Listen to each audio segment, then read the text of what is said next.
Grenier, here, Newman, Here. Moore, Here. Yates, Here. Brenda. Yes. A lot of the stuff is normal.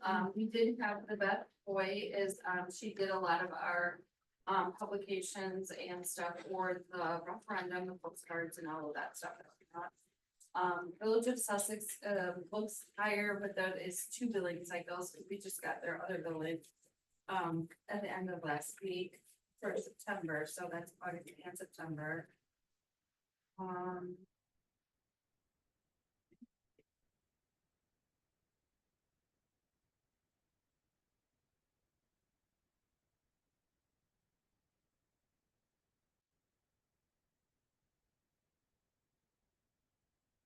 Else is pretty routine.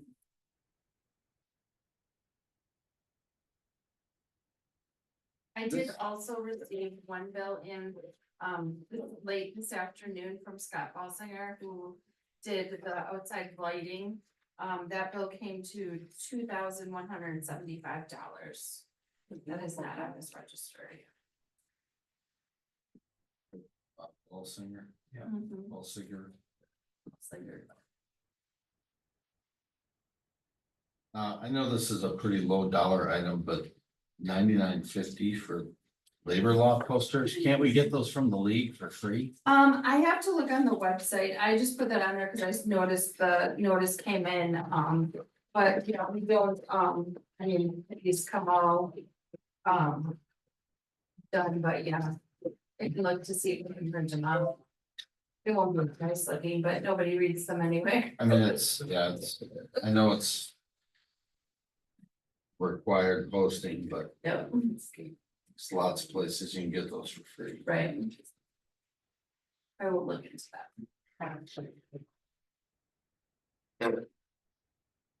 Well, I would make a motion that we pay the bills as submitted by the clerk with additional consideration for $2,175 for Scott Balsinger for the electrical work here at Village Hall. Second. We have a motion and a second to accept the bills as presented with the inclusion of the Balsinger. Is that how you say his name? Balsinger. Balsinger for $2,175. All in favor? Aye. Any opposed? Nope. Okay, take a motion for adjourn. Motion to adjourn. Second. We have a motion to adjourn and a second. All in favor? Aye. We are adjourned. Yeah.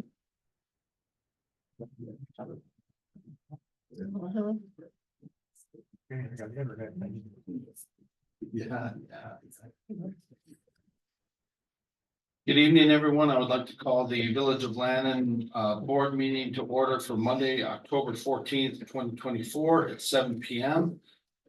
Please silence your phones if you haven't already done so and rise for the Pledge of Allegiance. Allegiance to the flag of the United States of America and to the republic for which it stands, one nation, under God, indivisible, with liberty and justice for all.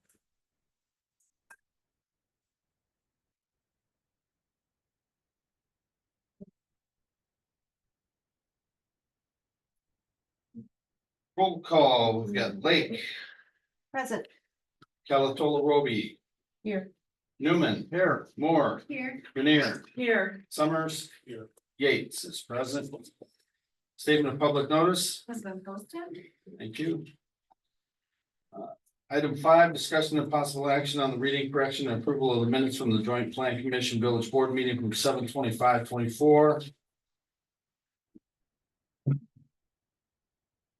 And this is pertaining to items 10 through 14. On minutes. On the minutes, yes. I'll make a motion to approve the minutes as presented. Second. We have a motion, a second. Any further discussion? All those in favor? All right. Any opposed? Motion carries. Item number 6. Discussion and possible action on reading correction and approval of the minutes from the 9/9/24 village board meeting.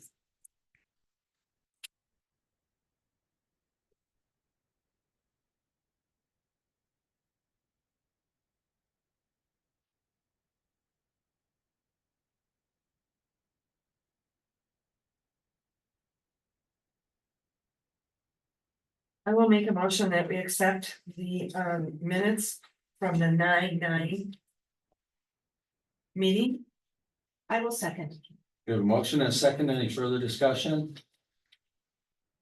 All those in favor? Aye. Any opposed? Motion carries.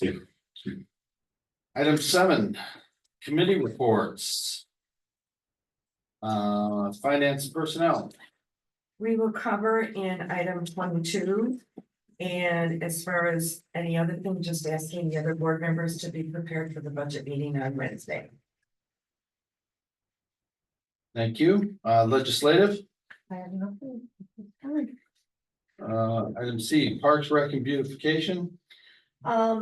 I've submitted designs for Holiday Village Avenue banners to Jan for her consideration. We're hoping to have those switched before Christmas this year. I did receive some information for updates to the park. We have approximately $28,000 of ARPA funds that need to be committed before the end of the year, so I'm working on doing some improvements and maintenance that's been deferred in the parks to use that. The Halloween costume parade is Saturday, October 26th at 1 p.m. The parade goes from Lannon Elementary School to the Lannon Village Hall. And then trick or treat time is also on Saturday, October 26th between 2 and 4 p.m. The Christmas tree lighting will be on Friday, December 6th at 6 p.m. at Village Hall. And if you hope everyone has noticed the renovations, do we have the lights on outside? We do, good. Yeah. So BCI completed the aluminum and soffit and fascia replacement project, so now we're totally maintenance free. Scott Balziger completed the removal of the conduit and the installation of the LED soffit lights. Brenda can also program those to be decorative for holidays. And the painter guys did all the doors, door frames, all the CMU block. They will be returning to paint above the doors and windows on the new maintenance-free material that was put in those areas. And that is all I have for the beautification update. What time is the tree lighting? Tree lighting starts at 6 p.m. 6 p.m. Thank you. Thank you, Colleen. Yeah, volunteers are always welcome for both of those events. lba@gmail.com, I believe, is the email that you would reach out to. Thank you. Public safety, Not in this one. Public Works, Recycling, Sewer. All right, we're underway on the new water main on Good Hope Road. That's going quite smoothly. Making good progress. Ben, I don't know what the boring showed, but we were finding quite a bit of fill in there that I didn't think would exist. I thought it'd be native. But there's topsoil, there's quarry rubble. So I don't know where that came from. And there's quite a few large granite boulders. Granite boulders. So I don't know if that's when they were saying hitting stone, because we haven't hit any other than just right up by Main Street. Sure. So, but we're designing the new Good Hope, right? You are Designing road? a new Good Hope Road. the We are not. okay, The I- village will have to select another DOT rules, so have to use a different Okay. consultant for the road. well, I think we gotta look at maybe base or even a thicker section in the road for that thing. Sure. Because that's why we've had so much movement and Sure, right. breaking in it. Yeah, we expected when we did the cost opinion for the grant application. That there be quite a bit of extra excavation below subgrade. I think For that's good. EBS. Yeah, that's good. Okay. We got our last shipment of hydrant markers in and we want to get those on before it snows. You might have noticed we've crack sealed in the parking lot here at the village. But now we're waiting on the weather to do the seal coating and the striping. Hopefully it's gonna be okay maybe next week. And then we're probably gonna defer Lions parking lot till next year, because we're just too late. Code enforcement is progressing, particularly with the dead trees. You might notice some action around town, but it is starting to happen. Of course, there's quite a long ways to go. We had the transmission repaired in the snowplow truck, getting that ready, and now we have to do some welding and repair on the plow, but that's gonna happen hopefully before it snows. And we did a culvert replacement up on up in Lannon Estates. Lannon Village Hills. And we'll have to do some more up there next year. And that's all I got. Very quick question. I've noticed in Menominee Falls, they have removed the signs that were in the road when people were crossing from one part of the bug line to the other. Those lines have been removed now in Menominee Falls. Are we gonna remove ours? We have one on Main Street. Oh, yeah, before it snows. Sure. Because they've already done it. I didn't know when we were gonna do it. They got more help. That's true. Very true. Okay, thank you, Jerry. Corey, Nothing new this month. thank you, Don. Department reports, clerk's office, you got anything going on, Brenda? No, nobody's heard there's an election on November 5th. That's not news, yeah, something, just, you know. So the polls will be open from 7 AM to 8 PM. In-person absentee voting in our office starts October 22nd during our office hours. Utility bills went out last week, and we are starting to work on budgets, and tax bill preps. And the budget meeting is Wednesday night at 5:30, correct? 5:30. Right here. Bring money. Okay, thank you, Brenda. Police department, Lieutenant. The activity log was sent out, nothing new to add to that. As far as what we have coming up in the near future, my apologies. The 26th, we have our drug take back day. So the village hall will be open from 10 to 2. We'll have an officer staffing that for residents that need to dispose of prescription medications. And then we are hosting a CCW class on November 9th from 10 AM to 2 PM here at Village Hall as well.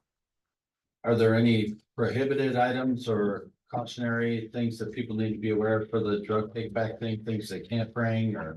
I don't believe they're allowed to dispose of liquid medications. But any other medications they can dispose of. Lieutenant Ling, remember to notify Brenda or me, and we'll do a Civic SMS. Plus, SMS push on that so that everybody in the village knows, okay? That is it, animal medication? Yeah, any type of medications that would be harmful if they were disposed of any other way. Okay.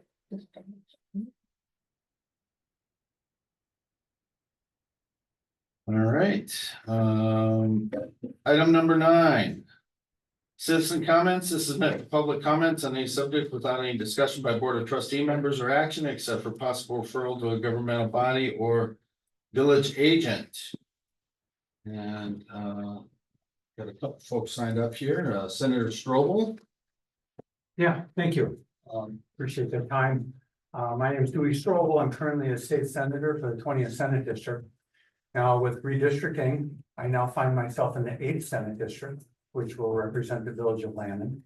And as soon as I found that out, I started making calls and talking to various officials in those municipalities, of which I had a very nice discussion with Village President Yates, talking about some of the issues that Lannon is facing and how that might relate to what the state all does. Customer service is extremely important to me. I run a business, and if I didn't do that, I wouldn't be in business for long. So I applied that same principle to my job as state senator. Customer service is essential. We've got to do what we can to make sure that the state works efficiently and well for our municipalities, and we continue a partnership that works. So I'm on Joint Finance too. I'm the vice chair of the Joint Finance Committee, and I'm very proud. One of the things that I pushed for this session that got done was some increase to shared revenue, which was long needed. But there was an existing formula out there and some municipalities were really getting the short end of the stick. Created a new formula to help those communities that were getting the short end of the stick.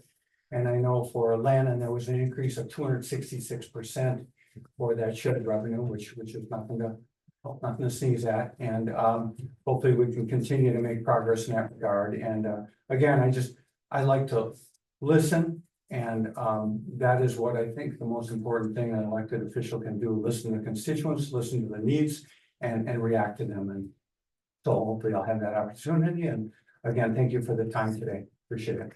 Thank you. Thank you. Dan, did you want to make any comments? Sure. Dan Batiste, I want to thank you guys for putting on the special committee last week about the referendum that's going out there. It was nice of you guys to put that on and inform us of that, what's going on. My request of you guys would be is if we can correct the title of the referendum. I think I've met with a few individuals on the board afterwards and expressed my concerns. The referendum is titled as a public service referendum, and it's described as supporting the police department, fire department. But in fact, the referendum would be an increase to the overall general budget, and not specifically to source and fund the police department or fire department. I feel that publication should be corrected. We should notify the voters of what it truly is, rather than mislead them. So my challenge to the board would be to express properly what the purpose of that is and how the funds will be utilized. Thank you. Any other citizen comments? If I can make one, Patrick. We had a lot of hope and healing. I would say we probably had 20 different groups there, which is probably twice the size of what it was 3 years ago when we started. Lions Club served about 90 brats and we ran out. This seems to be growing every year. It's something that's desperately needed in our community. We've lost 2 business owners and we've lost 5 adult children. And just the importance of everybody being involved. This is not to brag, but about a year ago, I had a young lady come up to me and grab me by the arm and she said, "Do you remember me?" And I said, "No, ma'am, I don't." She goes, "We thought at the first walk, and here today because you took the time to talk to me." So everybody in this room may take 5 or 10 minutes of your time, but it is so important in just the loss that our community has suffered. I think we all need to get a little more involved in that. It keeps growing every year. Falls Fire Department's been here for everyone. But I'd like to thank all of our sponsors and everybody that contributed to that. Thank you. Thank you, John. Good update.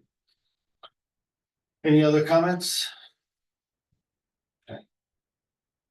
All right, we'll move on then. Item number 10, discussion on fire services from the third quarter by Chief Joseph Popelmacher. So some of you got to see the chief on Wednesday night during our referendum meeting, and here he is again. He's requested to come in and give us a little update on where things are at. Well, first of all, thank you for your time. I mean, one of the things that we realized with the Menominee Falls Fire Department is we serve Lannon and Menominee Falls. So whenever I give a quarter report to the village board in Menominee Falls, it just makes sense to be able to come here and to share with you the same information and give you the opportunity to ask questions.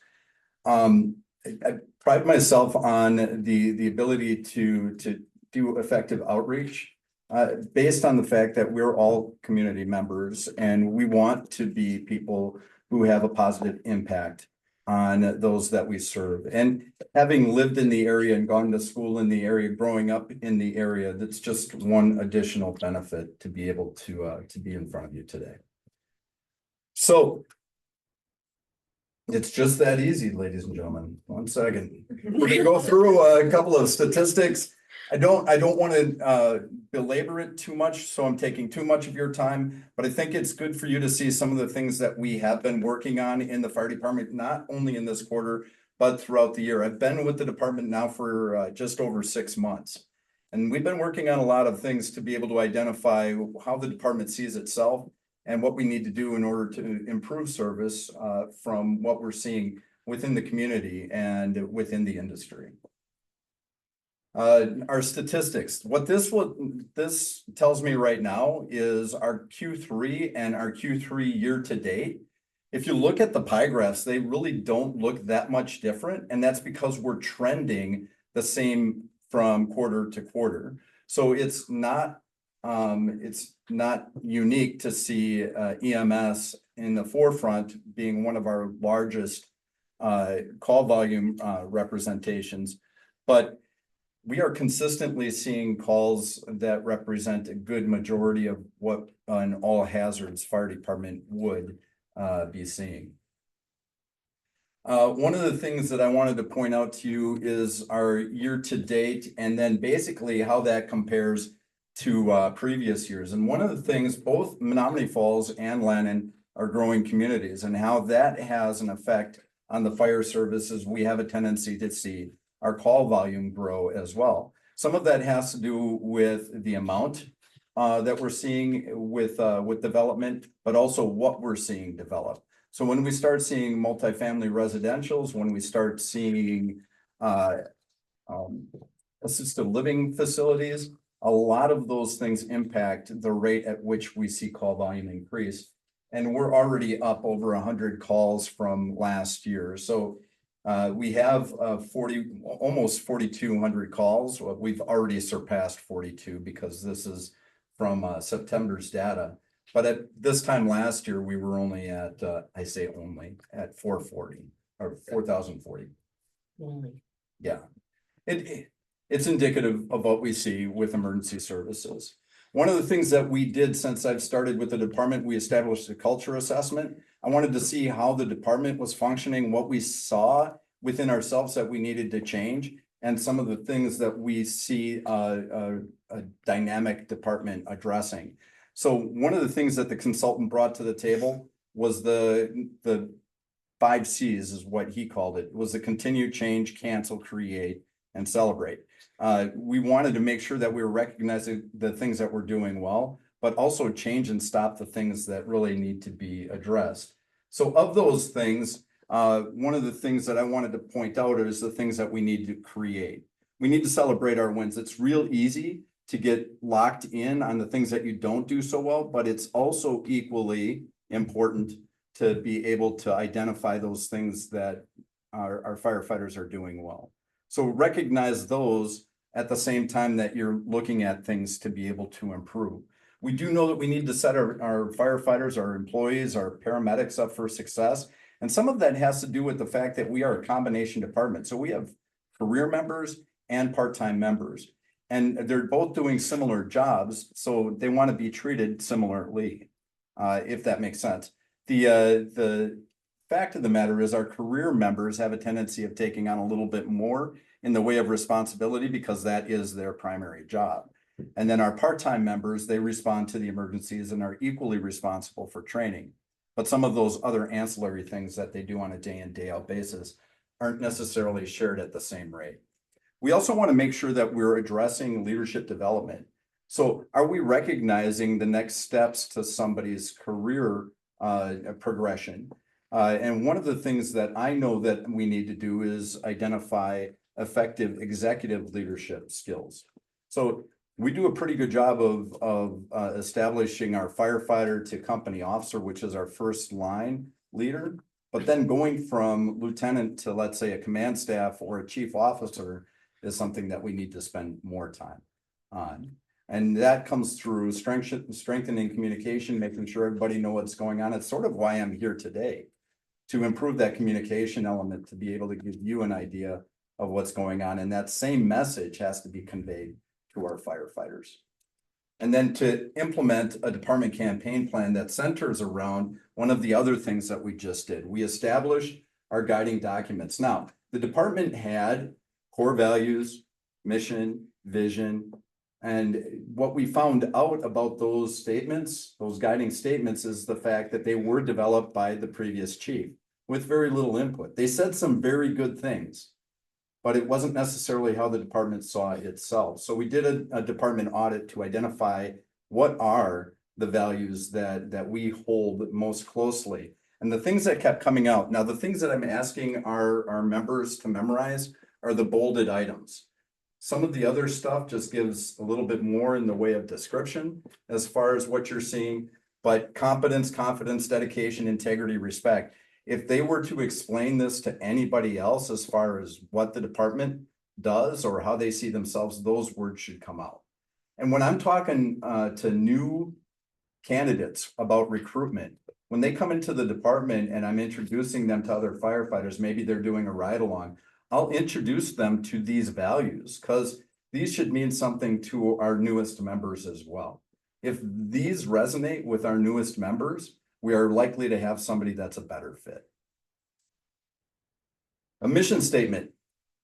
This is, if the core values is the way that the department sees itself, this is the way that we do our jobs on a day in, day out basis. And that's to provide excellent service, prioritize professionalism and training, harness leadership at all levels. That's an important one. I want to come back to that, and ensure the safety of our community. When I talk about leadership at all levels, that means even our entry level firefighters have something to give in the way of leadership, even if that's when they go to school, to be the first one in line for anything that they do, because they're setting a tone to their fellow students that then sends a message as far as what kind of department we are.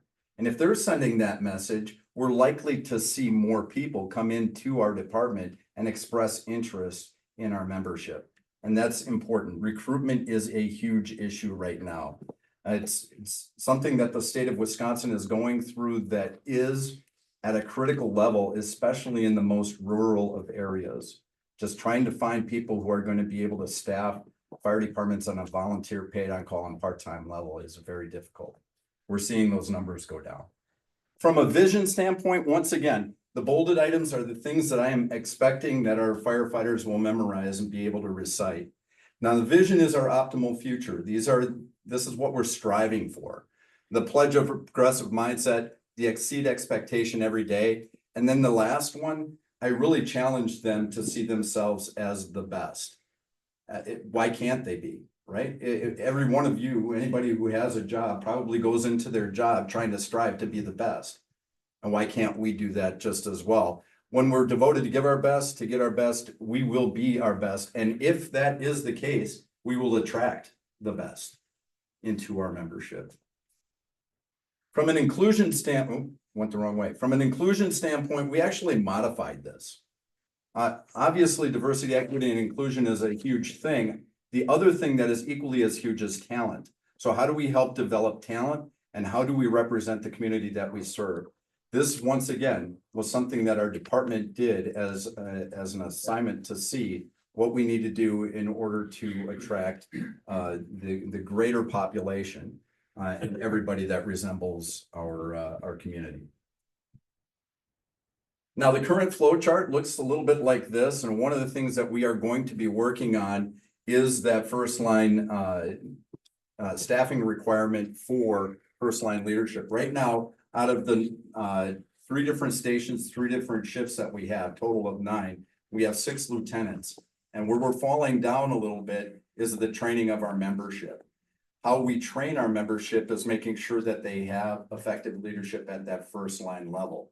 So our span of control right now, we have 1 supervisor typically for about 9 people.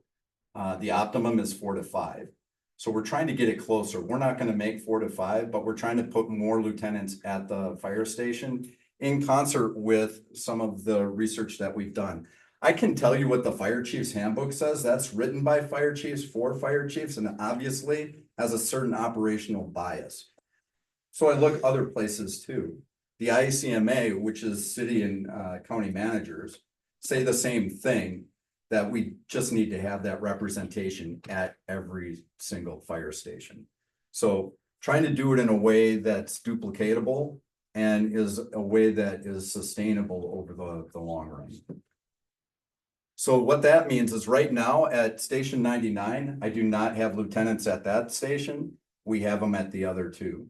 So as I plan out for the future, I'm looking to increase the number of lieutenants that we have at that station for those shifts. From a staffing ops priority standpoint, the reason why that's important is for the longevity of staff. If I'm going to expect to keep people longer, I'm going to have to train them and make sure they feel like they're ready. And that's going to be assisted with a training strategy that gives us an idea of what we're training on throughout the year and then in the foreseeable future. It gives me also the ability to increase the accountability at the shift line level. So if I assign something, I can expect that it's going to be done because the supervision exists.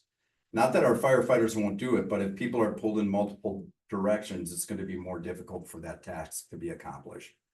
The delegation, the span of control, I sort of spoke to that already. But the other thing that I want to be able to do is establish that career development and mentorship that is ultimately essential of making sure that our firefighters from the entry level prosper into better firefighters that we'll have for a long time. The training that has been developed over the past quarter, there's a couple of different stages that we have for training. We have it at the individual, the company, and the department level. By the individual level, this is stuff they do on their own. It could be anything from case review to their own EMS training online. The company level is stuff that they're doing as a shift that speaks to other things in EMS and fire that are specific to the company that they have to do sets and reps on. And then from the training division, these are bigger items that require more people. So we involve it at the departmental level. And that's when we involve the training DC, the battalion chief. Some of the tools and tech that we've put into place. Civmic is an insurance company that we use. We got a grant for the fire blanket and the electric vehicle or EV plugins, and I'll explain that in just a second. This is a tool that we can use. It's not for every single fire. I call it a fire blanket and not a car fire blanket. A lot of people will call them car fire blankets. They can be used for girl fires and other fires that really just need to be snuffed out. It works pretty well. The fire that they put it on was for an SUV sized vehicle. The blanket barely fit on the pickup that's right behind it. So it doesn't work for every vehicle, but it'll work for some. It'll help control the fire. The other thing that it doesn't work on when we were talking about EV fires, and I want to tell you, we haven't seen very many EV fires in our area. They happen, they get a lot of hype. So there's a lot of concern about it. Now we can use this blanket to control the fire. It's not going to extinguish the fire because that battery fire is due to thermal runaway, which is basically one cell. There's like hundreds of cells in every battery.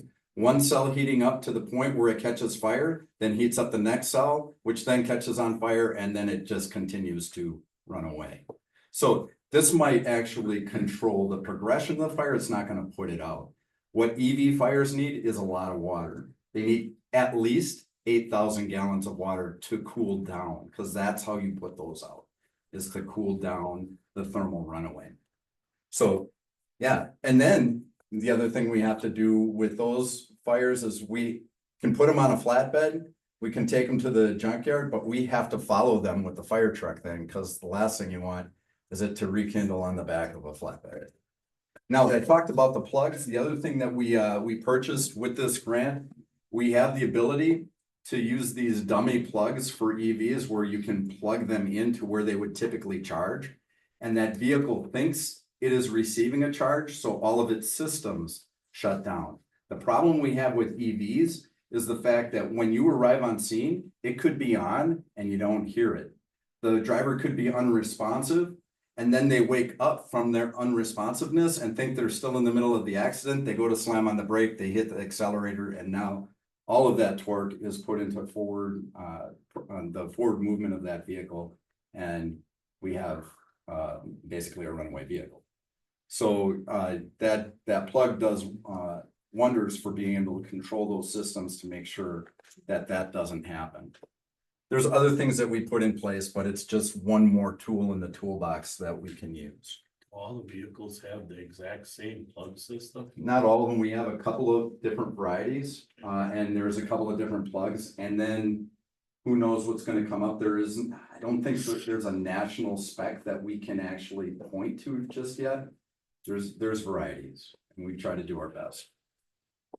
The other thing that we're working on a new records management system. The one that we had was allowing us to put a lot of information into it, and it didn't allow us to take a whole lot out of it, which really doesn't help us out with a records management system. So we're updating that in 2025. We actually already started on that training. Another project that we've started, you probably see us wearing red shirts on Friday. That's red. Remember everyone deployed. That's an effort of remembering those who are overseas. We've instituted pink shirts this month for breast cancer. You might see firefighters wearing pink shirts. And now we have a green shirt for Mondays, and it's intended to acknowledge mental health, PTSD, and critical incident stress. We lost a firefighter last year to suicide. Typically, our firefighters receive a uniform when they start the job, and all of the extra shirts that we buy, the pink ones, the red ones, the green ones, we do that out of personal purchase. Noel's family actually purchased these shirts for us, and they're in the picture with us. We got them a shirt as well. But every Monday you might see us wearing that, and that's to promote mental health, not just in the fire service, but mental health in the fire service and police carries a stigma, and we're trying to reduce that stigma associated with asking for help. We started our Citizens Academy. That's been going on now for a couple of weeks, and that will be going on for a couple more weeks. Just giving some of the people within our community, Menominee Falls and Lannon, and it really is open to everybody, a sense of what we do with a variety of different jobs that we accomplish. We also did a short bell ringing ceremony on September 11th. We plan on doing something a little bit more significant for the 25th. This was our 23rd anniversary of September 11th, and it was just a matter of acknowledging. We are in the process of Fire Prevention Week. We just had our open house this last weekend at the Main and Menominee location. Just so you're aware, every time we have something, we put it out on our Facebook page, and we try to communicate that through our normal means.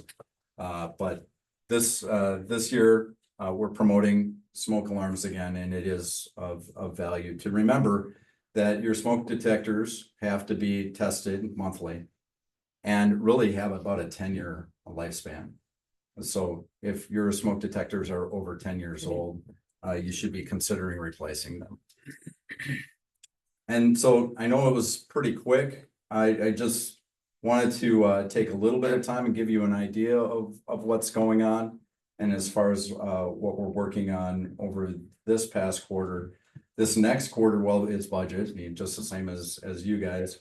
But right now we're trying to prioritize exactly what our expenses are going to be and how we can optimally plan for those. The other thing that's going on in the fire service that is of concern is the cost of equipment.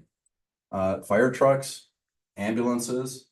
Right now, I'll just say this. Back in 2016, with my last department, I purchased a ladder truck that was 1.2 million. Those are up to 1.5 to $2 million right now. A fire truck that we purchased 5 years ago for about $500,000 is about $1 million right now. It's out of control, and we're trying to get to the bottom of it. but a lot of it's supply and demand and what's going into the vehicles from a supply standpoint. A lot of work has to be done in that. I don't see the prices going significantly lower in the near future. But it is something that we have to address, and I'm not entirely certain as a smaller department how my purchasing power is gonna make that much of a dent, but I have let my opinions be known at a variety of different levels. So. Yes, sir. First of all, thank you for sharing the vision of your fire department and EMS services, and thank you for your passion and what you do. I just want to have a question about uniforms. You mentioned that the Menominee Falls Department provides uniforms for new firefighters as they come in. I was under the impression that it was an allowance. Every so often, they will get an allowance to be able to replace gear or uniforms. That's intended for the issued equipment, not necessarily the specialized stuff. So the ancillary uniforms, the t-shirts and so forth, that's on their own. But the other stuff, well, I'm not wearing it. Not their blazers. No, they're the pants, the uniform shirts, the stuff that you would typically see a firefighter wear. They get an annual allowance for that. Thank you. You're welcome. The only question I have, and I agree with him, this is an excellent presentation. But is there any way that this PowerPoint presentation can be given to Brenda? Oh, yes. She can put it on our website, because there were some slides of the figures and the information. The figures and the information was smaller, and from my vantage point, and I'll give you everything that I just put up. that would be very helpful. Thank you. Yeah, no problem. Good question. The call volume that you had on there was representative of the entire district, right? Which is city of Menominee Falls? Or That's everything that you that's do? everything that we respond to, Menominee Falls and Lannon. What percentage is Lannon specifically out of that? So Lannon, we responded to approximately in September, about 100 calls by September. 100 out of the 4,100? There's a couple of other things that we do for Lannon. We also do fire inspections. We do 200 fire inspections within Lannon every year. We also contribute to the schools for public education. So anything that we offer to Menominee Falls, we offer to Lannon.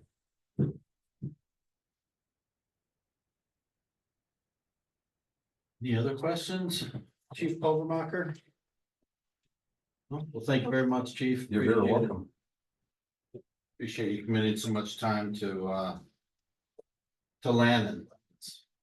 Well, I can just, if I can just reiterate, I appreciate the invite. I really like being able to answer questions versus having commentary develop independent of input, right?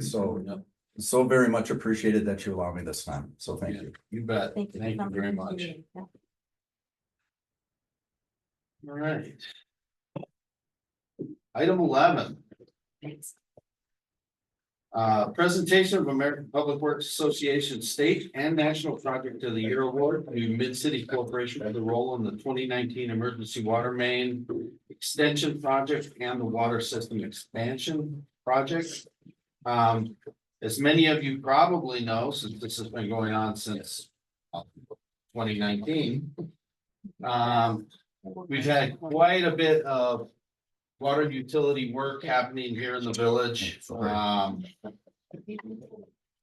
And as such, Mid-City has played a very big role in many different facets of these various projects. They were the primary contractor for the 2019 the Emergency Connect up to Lannon Elementary School. While they didn't receive the award for the water main portion of the water expansion project, they did provide a various number of services for the project and for the community. They did the Land and Estates rehabilitation for that well when we took that over from Land and Estates. They are currently still working on some upgrades at the Whispering Ridge Well House. They did all of the private plumbing work for the private plumbing from the curb stops into the homes, connections, well abandonments. They kept the contract open much longer than could reasonably be expected. They were very flexible and accommodating in that regard.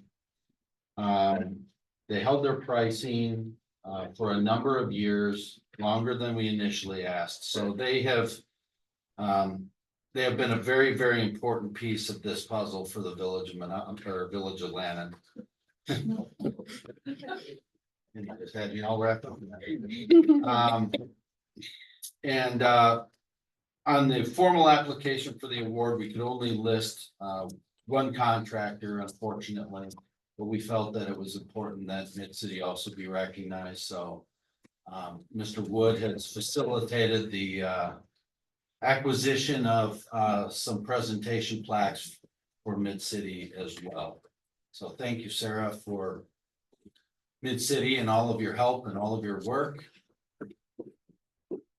Sarah, congratulations on your state project of the year and your national project of the year award.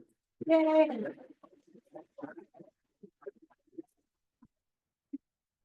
Thank you. Ben, maybe can you just highlight a little bit about how significant and unique these awards are for these projects? These don't get handed out very easily. Certainly.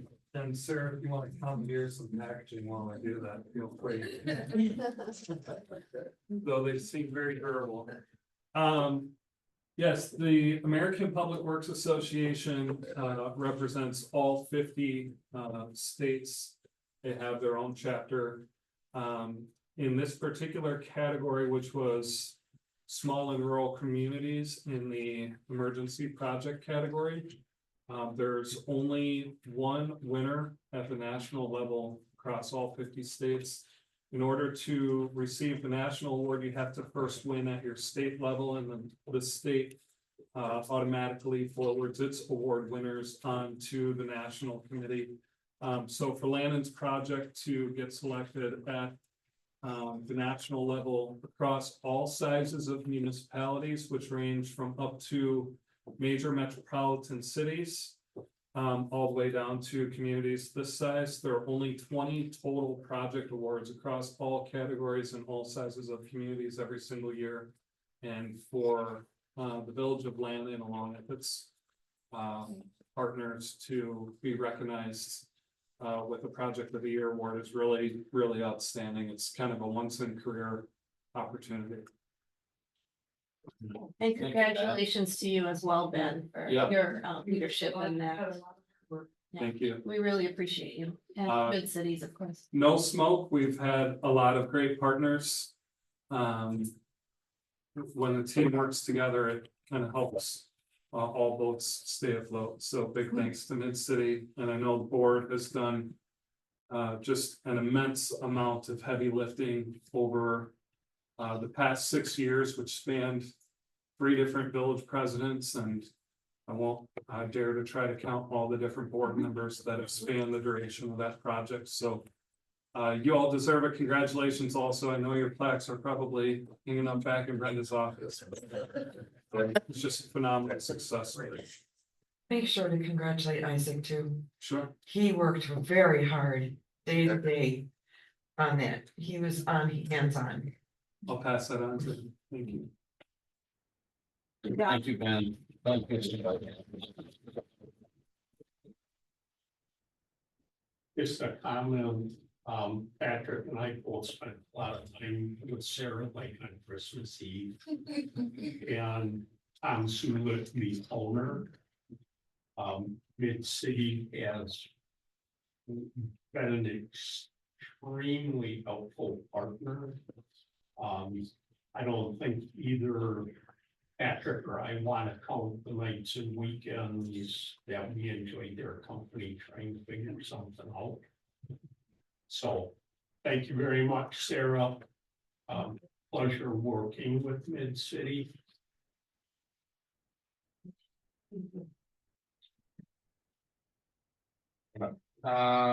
Item 12. Discussion of possible action regarding operator licenses for McDugout and 1229.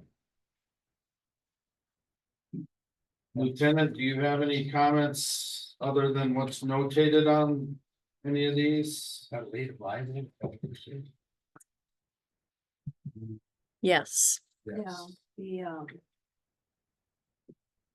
there was an initial group and then there's a couple more that came in. It looks like. Some of these are recommending that we do not. Yeah. I have a question for the lieutenant on, Lindsay Lawson. First of all, I'm not sure which license she's going for, if it's 1229 or McDugout. But there's no comments on whether the police department reviewed her. They reviewed all of them. They didn't sign off We on don't- all of them. No, we don't put them in the packet if they don't look at them. Okay, Yeah, Chief filled in all of those except for one of the latecomers that came in. Today, okay. this afternoon. Foster.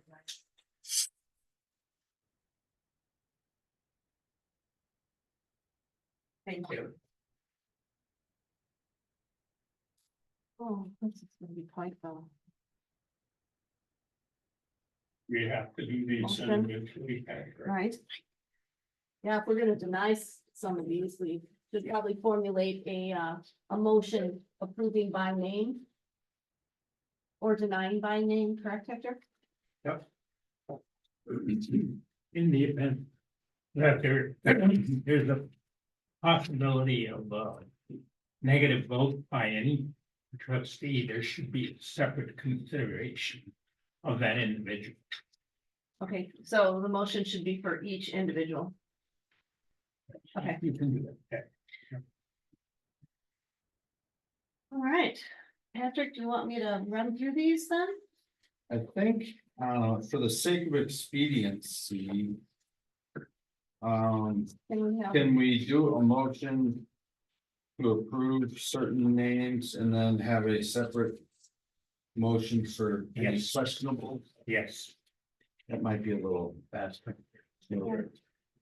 After review, do you guys think it's okay to do as chief recommends? Do you see anything else on here that you would want to have exempted from approval? No. Okay. All right, well, I'm gonna start formulating a motion while you guys continue to look at this. I make a motion to approve the application for the license to serve fermented malt beverages and intoxicating liquors for the following applicants. Gina M. Degan for McDugout. Lindsay A. Lawson for the Village of Land. Actually, I don't need to You don't need to. mention the establishment, because once they're approved, they can go anywhere. Okay, gotcha. Darwin E. Myrie. Tracy L. Lund. Michelle L. Pittman. Madsen N. Stender. And Jordan J. Cribb. I will second.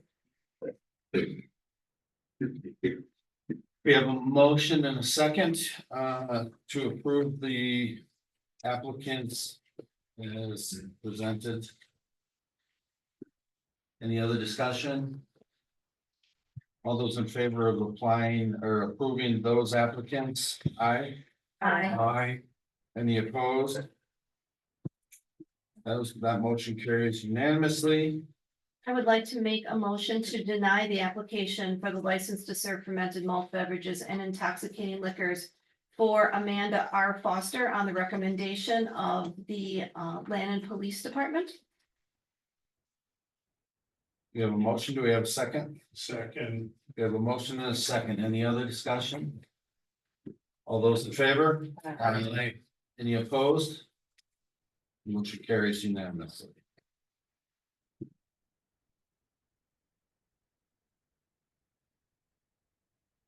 Discussion and possible action regarding approval of the Connect Communities contract with the Wisconsin Economic Development Corporation.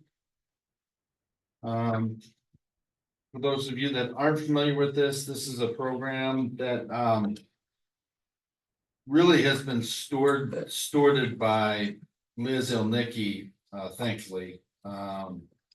She has been very involved and attended some of the trainings and makes me aware and checks to see if I've seen emails about certain programs and things like that. It's a $200 a year program, and I would like to make a motion that we continue to participate in this program for the upcoming year. I will second them. Nope, we'll all second them. Motion. We have a motion and a second to renew the membership with the Wisconsin Economic Development Committee's Connect Communities contract. Any other discussion? It says that the participant will participate in the program. Do we have to delegate who that is and who's going to be responsible for doing that? So Lynn has been doing, or Liz has been doing some of these program things. I Up to also this go to the meetings, so, Okay. not all of them, but I have gone to the meetings and I get their newsletter. Good. They have a lot of money and stuff that they offer, so it's nice to stay on top of that. Yeah. Grant sort of stuff. Any other discussion? All those in favor? Aye. Any opposed? Motion carries. Item number 14, discussion and possible action on revised language to ordinance sections 18-136 and 18-140, establishing a limited crushing permit as discussed and recommended by the legislative committee. So, this has gone around a couple of times. You know, I think everybody should be somewhat up to speed on what we're looking at here, but I will let council kind of run us through the latest iteration here. Based on our extensive comments that we provided at the last consideration of this item. Thank you.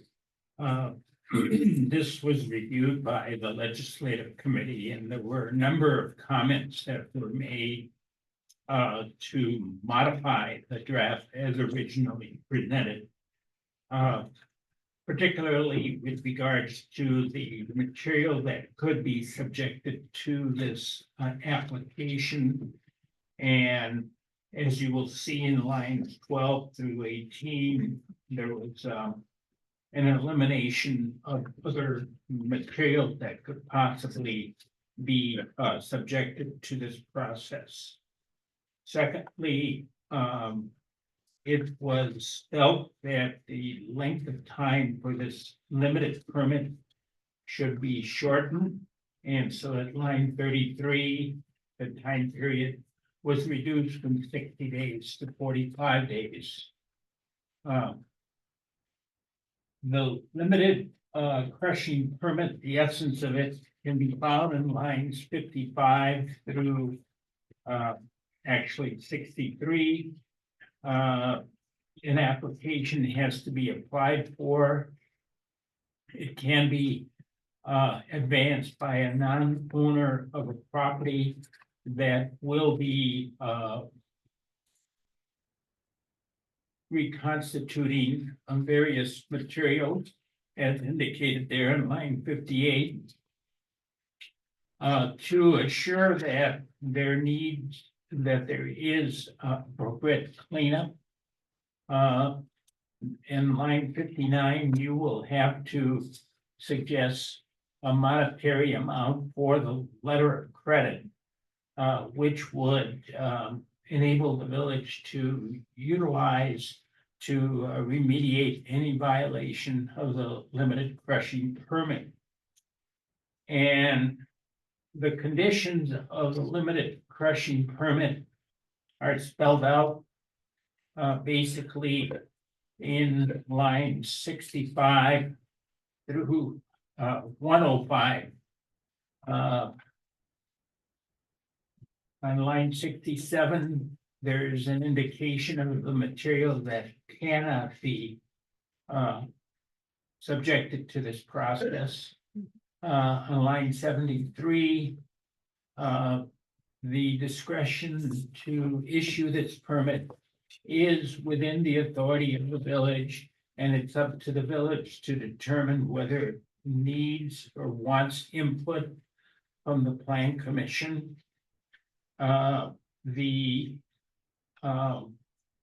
issuance of the permit may not exceed more than 30 consecutive days.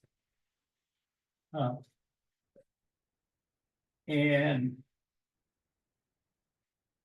I'm just pointing out the highlights.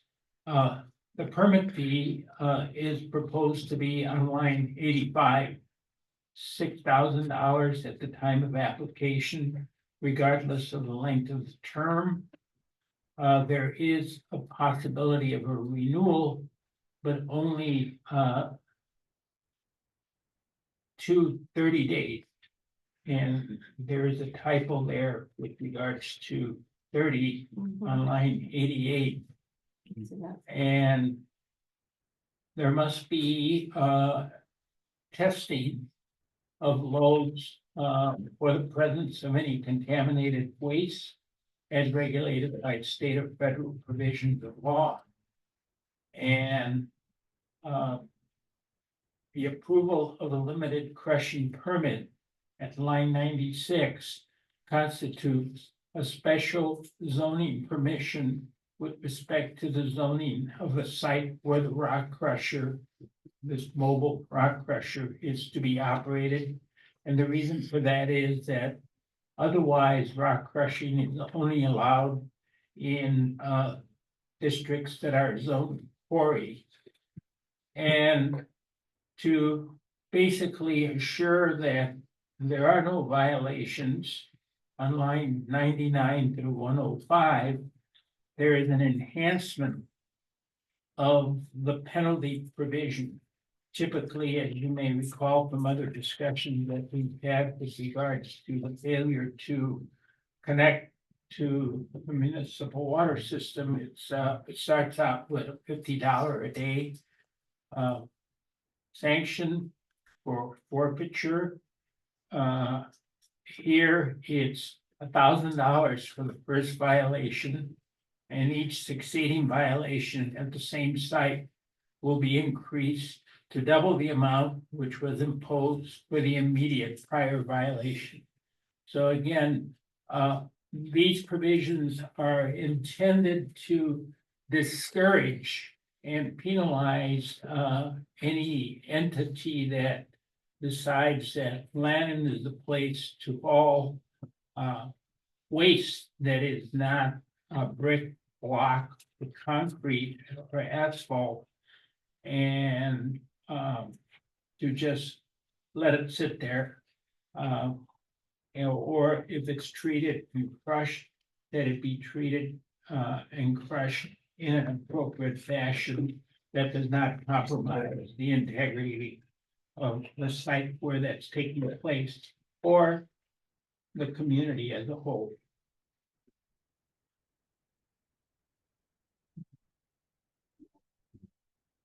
We can have some open discussion before the motion. Okay, well, I'd just like to highlight that on line 44, it still requires a plan of operation by the party or entity that owns the property. And I think that's important. Well, that is for the property that is not subject to the limited crushing permit. Right. Okay, if you have, in other words, if you have a limited crushing permit, you don't have to comply with the standard plan of operation, which is really a continuation of what we've always had in the ordinances. And then, we have to, come up with the letter of credit. And, I would propose $100,000. Again, it's just a letter of credit and it's not a payment. But, I think we found years ago in cleaning up, gas stations, it can be quite expensive.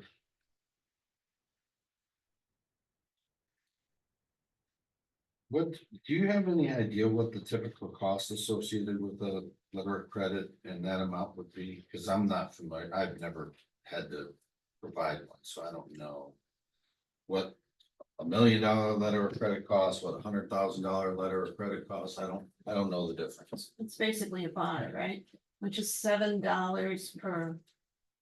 No, $70. I can't remember what it is. More? More. I know when I was in commercial construction, we often were bonded for. I'm bondable for $5 million, and then $10 million we've already have a letter for. And I can go up to $15 million of bondable. What is This the is not a cost? bond, though. But my question. This is a letter of credit. Okay. Because bonds come from insurance companies and Hey, I'm they can be speaking hard to collect. What would be your cost for a letter of credit? for 100, if he's requesting $100,000, probably about $2,200. Yeah. Roughly in that, our bonds are. We're at 2.1%. I wonder if it's the same though. I don't know. But my question would be, is if there's a fee of $6,000. Plus. There's a bond for $100,000. What is the $6,000 for? Cause man, there's not even $6,000 worth of material there. Right, And $6,000 for the crush, yeah, I was gonna bring Or that up we- too. I think Come it's based on, the other, rock crushing fee is $10,000, but that's an annual fee for the quarries. So I was actually gonna bring that up too, to see if we felt that that was commensurate. I don't want to argue against the interests of the village, but I will bring up that I personally feel that if a quarry is paying $10,000 for an annual one, 6,000 seems a little steep for 30 days. And it would have to be renewed if you needed 60 days, that would double it, so, I'd like to open that discussion item. I'm fine with balancing out the two more equitably, but I think. I just want to remind everyone, I think the idea behind our coming up with that $6,000 was because this was going to be issued in extraordinary circumstances. And to help with those unique circumstances, and I think unique circumstances create unique problems potentially.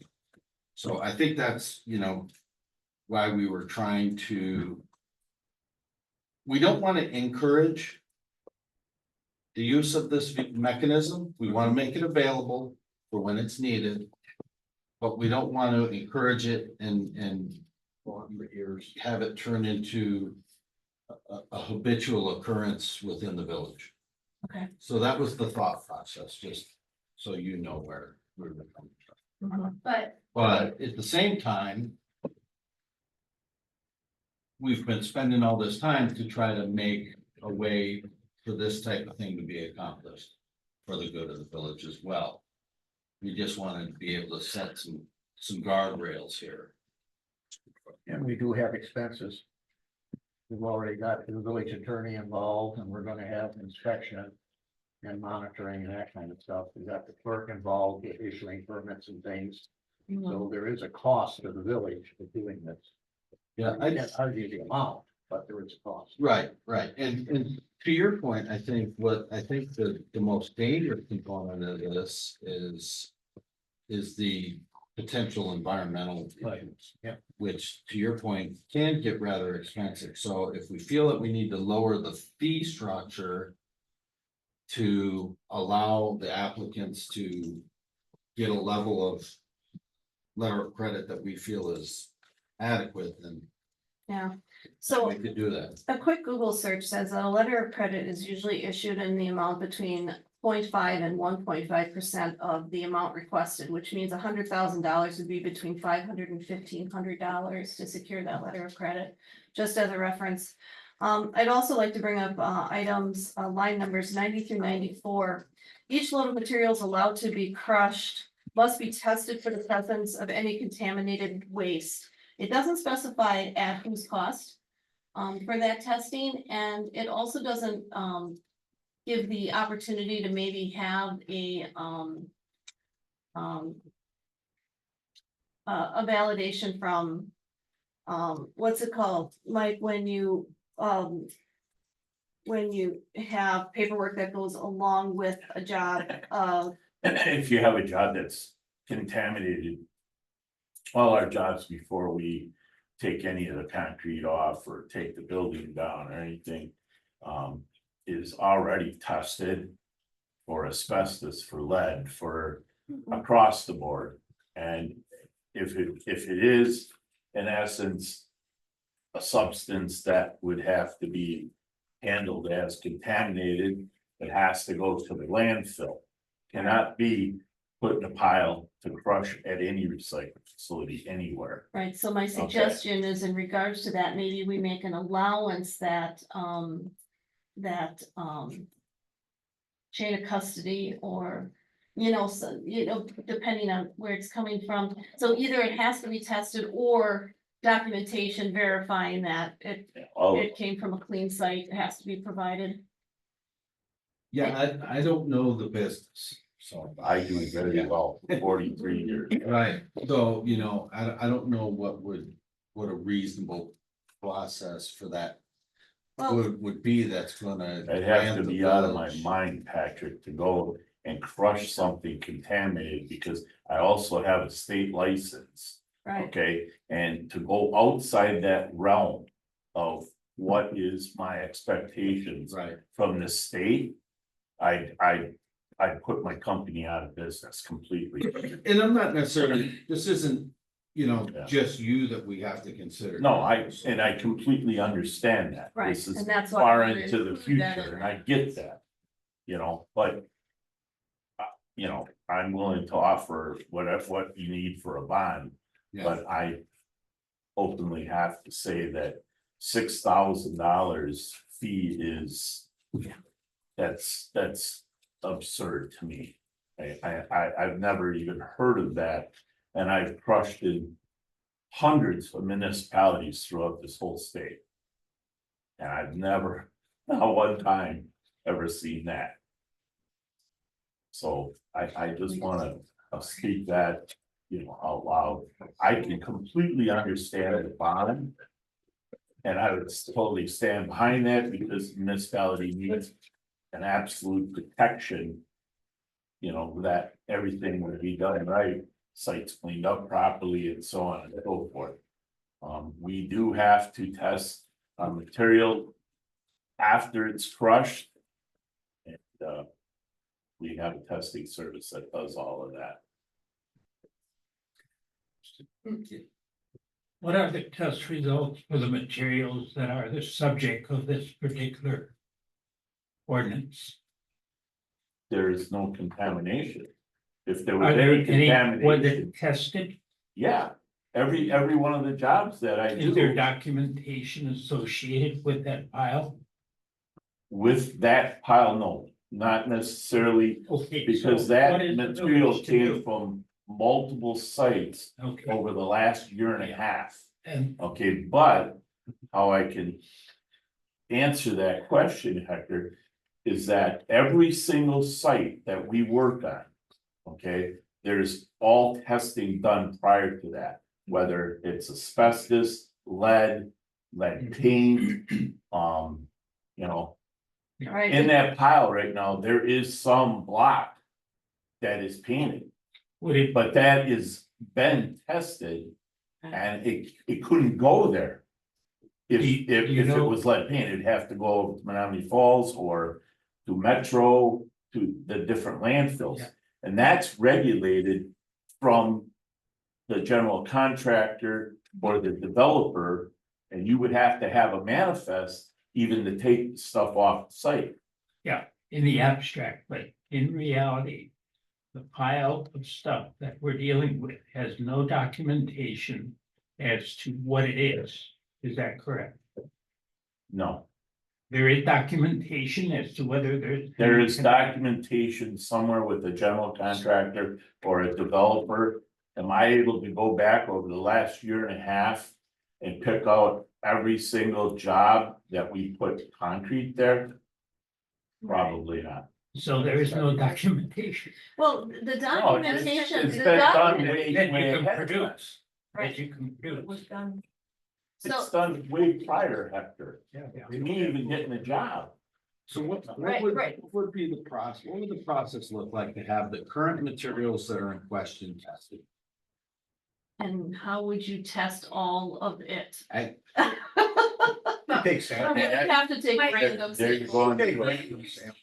You, before a job was even bid on, all of the material is tested prior to you even placing a bid and it Correct. being accepted. Correct. So I think it's somewhere, correct, 'cause someone there's- with the there's a state has already tested the material and Correct. it's been cleared. Otherwise, there would be no bidding for that contract, correct? Right, not for my company because I do not handle asbestos, nor do I handle lead. So if there's that type of material on, I have to hire a third party. Okay, or I don't get involved with that kind of project at all. That's kind of how the, I guess if you want to call it, the commercial industry works. You know, there's certain contractors, North Shore Environmental.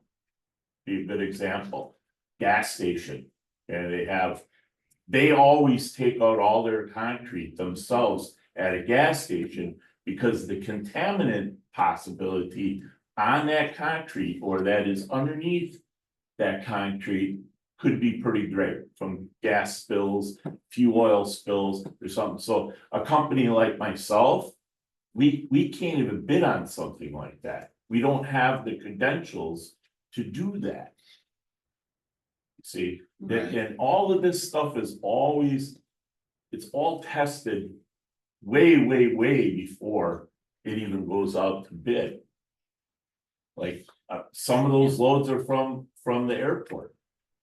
From Mitchell Field, okay, but not in the areas where the fueling goes on the jets.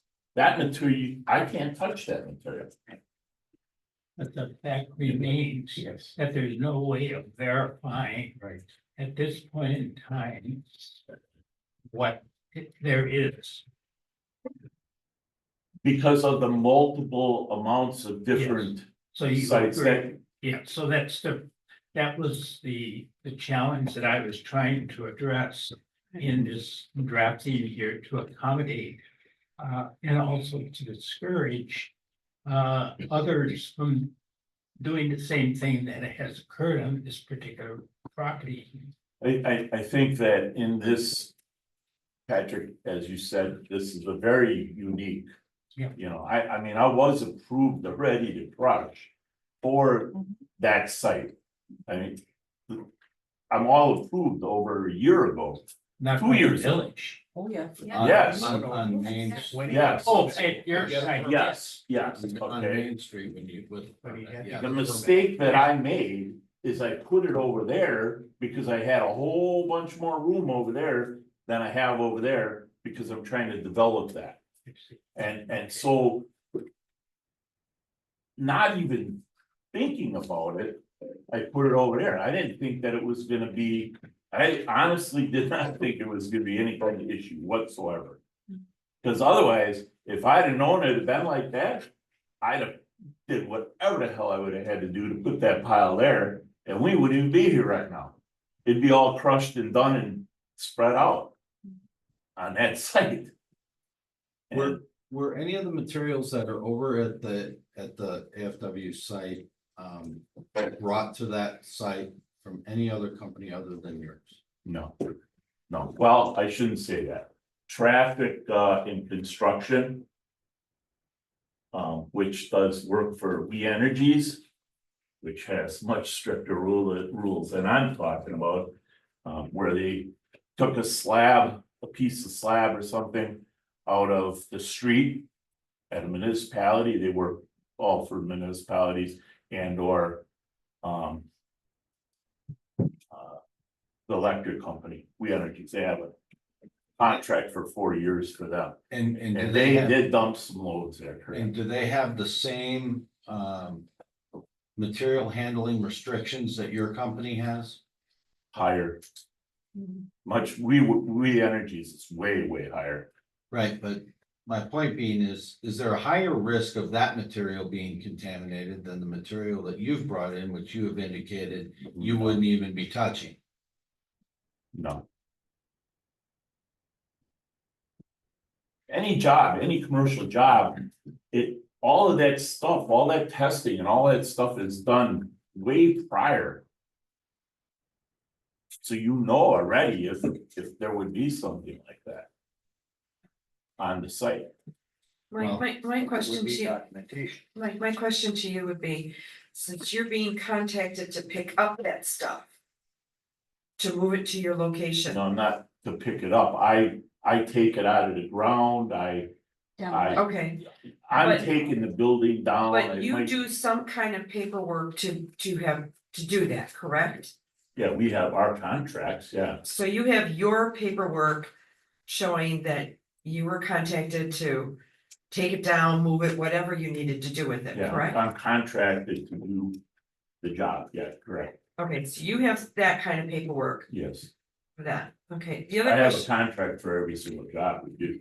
the other question I have for you, and this is getting us a little off of, but still keeping in with the crushing.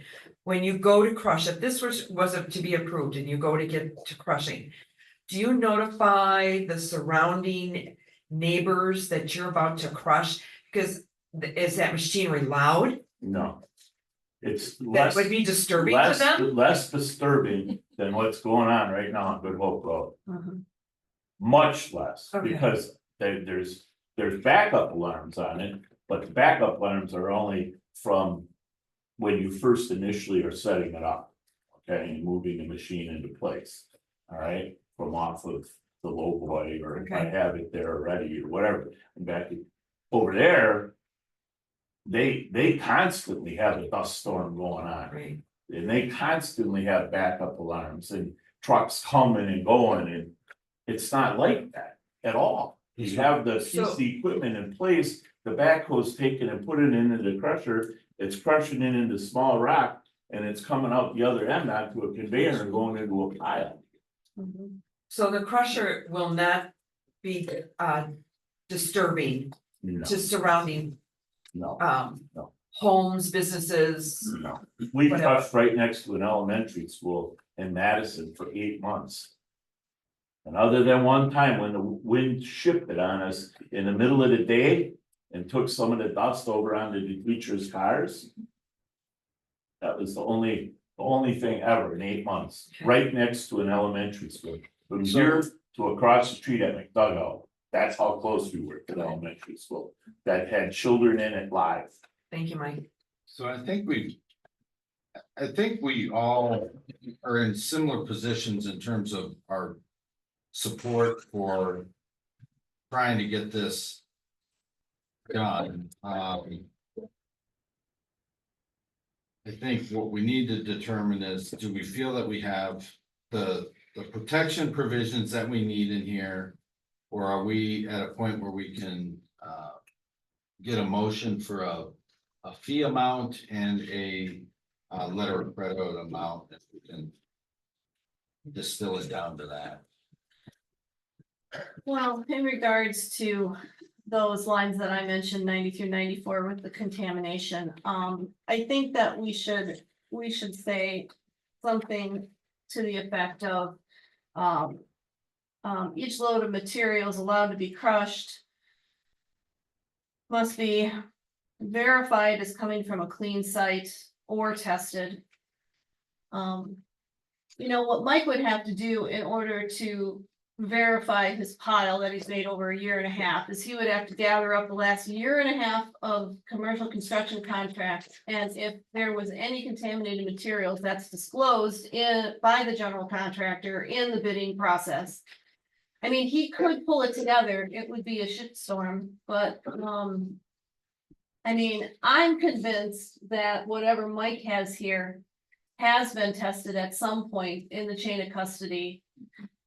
You know, so I feel confident that in this particular, I mean, we have two different things here. We have one particular circumstance that we are trying to get done for this person. And then there is the ordinance as a whole that needs to be drafted in such a manner that it protects us in other circumstances that we are not aware of, that is unforeseen, is in the future. Because once this goes in the law books, we have to make sure that we're doing what we have to protect the village. So I agree with not crushing contaminated material. I am also convinced that this particular circumstance is not going to expose us to that kind of liability. But going forward, I think we should find some language that says that you have to have some sort of chain of custody telling us where it came from. If it isn't from your lot, if it's not native ground, then you have to tell us where it came from. And then maybe we do something regarding HM Brandt that allows him to get this work done. And then regarding the cost, if a quarry is paying $10,000 for a year for 365 days of crushing, that is $27.40 a day. And if you give a 30-day, that's $812. That seems low. Well, because they're also doing it in a zoned, Yeah. an area that's zoned for it normally. Right. So this is a premium process. Right. I don't argue with that. I'm saying that 30 days at 821 seems low and 30 days at 6,000 seems high. So I'm just gonna open that for discussion to the board. I just wanted to throw that number out there as a reference. Yep. But I think we need to keep in mind, Colleen, too, that it's gonna be extremely high because it's 6,000 plus their. Yep, cost of their the cost to them for getting their $100,000. letter of credit. Credit. Yep, Thank so you. you're adding 1,500 to it, and if there is testing that needs to be done, that's, I'm assuming at the responsibility of the person applying for the permit. Well, and I think it too advises some safety, because it's not like they can just come in and get this, it has to be approved by the board. At our sole So discretion. that buys us some safety as protecting the village. So we arrived at $6,000 before.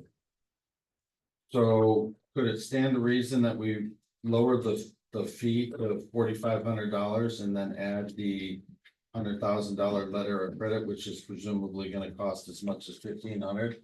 And I go for that. then you're at your 6,000. Yep. No, it's a lot, but it's cheaper presumably than hauling all that crap over down the street and doing it, isn't it? No. Okay, well then, we don't have to do it. You guys are taking me right here and taking me, and I'm up on the bar like this. And you're pushing my head over it like that. The material ain't worth $6,000. What do other municipalities charge for a rock crushing permit? Yeah, Do we know? There is no. There are no other municipalities that issue rock crushing permits. Unless they got quarries. What about? Okay, That's so not in true, Jerry. Madison, when you're crushing on site, what do you pay there? I go there and I apply for a permit. And they give me a permit, it's $7,500, something like that. And I pay for the hydrant permit, and I pay for what water I use at X amount of gallons. Per 1,000 or something like that. Yeah. Okay, and I pay for that water, and those bills usually come out. You know, couple $1,000, depending on how, for 8 months, it was a little bit over $2,500 for the water. For 8 months.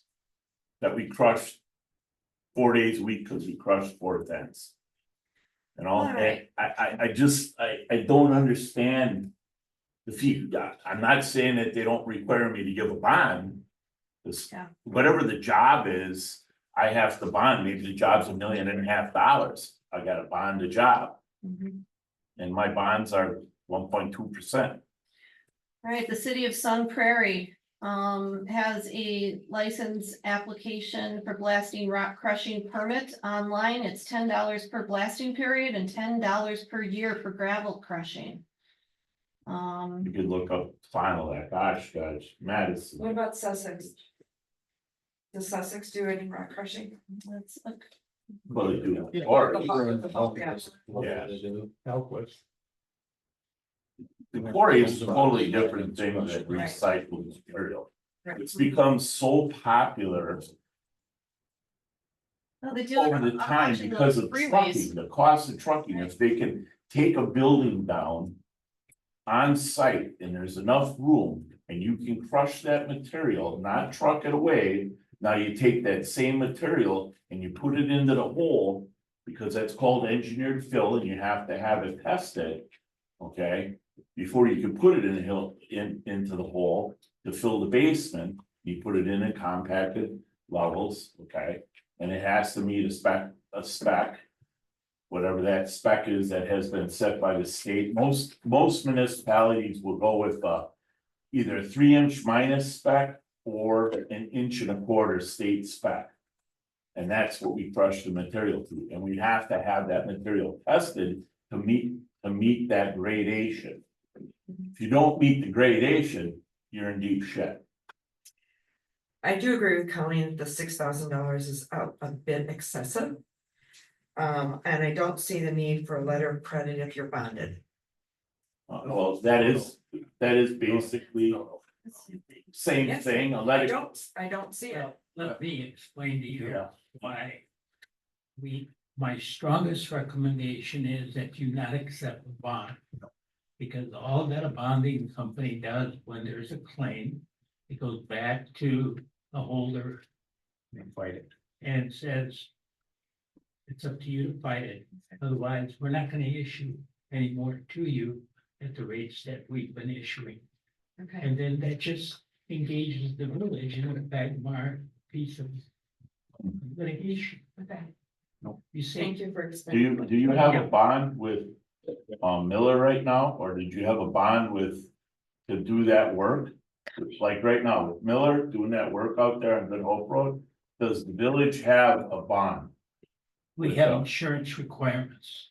Yeah, but in those insurance Why requirements. would they need a bond? If they're installing a water main as opposed to coming in to crush. Oh, after I'm afraid every I- job I've seen that's municipal is a bonded job. Letter of credit. Yeah, letter of credits. Well, that is a bond. collectible. Is there a time period?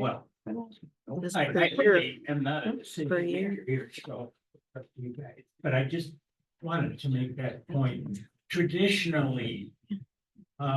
Letters of credit had not been as available as they are now because of the commercial connections that we enjoy. And so you will find numerous ordinances where there is a requirement for a bond for a contractor. But after 53 years of practicing law in the municipal area, the thing that you want to avoid is a situation where there's a bond because it's just an opportunity to get into litigation if the performance is substandard. So my understanding, and correct me in layperson's terms, correct me if I'm wrong. The difference between the bond, you're then having to engage in an insurance company. Yep. Or an insurer of some sort to try to get restitution. Right. As opposed to going to the bank and presenting your letter and saying, That's it. we need this money. Right. No questions asked. One is exponentially easier to Well, resolve. I've been doing work for bonding companies for over 30 years on distressed projects. And we always say they're insurance companies. Insurance companies don't want to pay. It's just a fact of life. And so that's why a letter of credit is really the only way to go. So. All right, some searching, I've got Sussex at $500 per year for rock crushing fees, and Fond du Lac is at $200 for 60 days. Are them in quarries or on site? No, those are just fee schedules for the municipality, and they refer to it as on-site reclamation of stone products. There's no 6,000. Well, I mean, we can call it whatever we want. I just wanted to have a baseline for other municipalities in consideration. Yeah.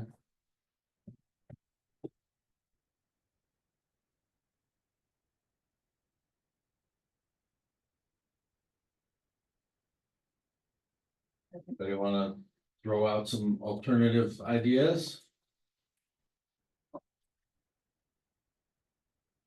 Don't all jump at once. Well, I already said that I thought the 6,000 was a bit excessive.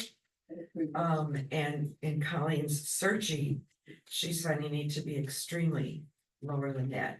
Now, if we do the $100,000 letter of credit, but we lower the application fee, would that be agreeable to you, Mike? Yeah, I'm at a loss for words at saying what a letter of credit is versus a bond. A bond is a letter of credit. It's there's not a bonding company in the world that's not gonna give you a bond unless you have good credit, unless you have It's that line. It's not a question of whether or not you have good credit. It's a matter of how easily we can recover damages if we need to. Yes.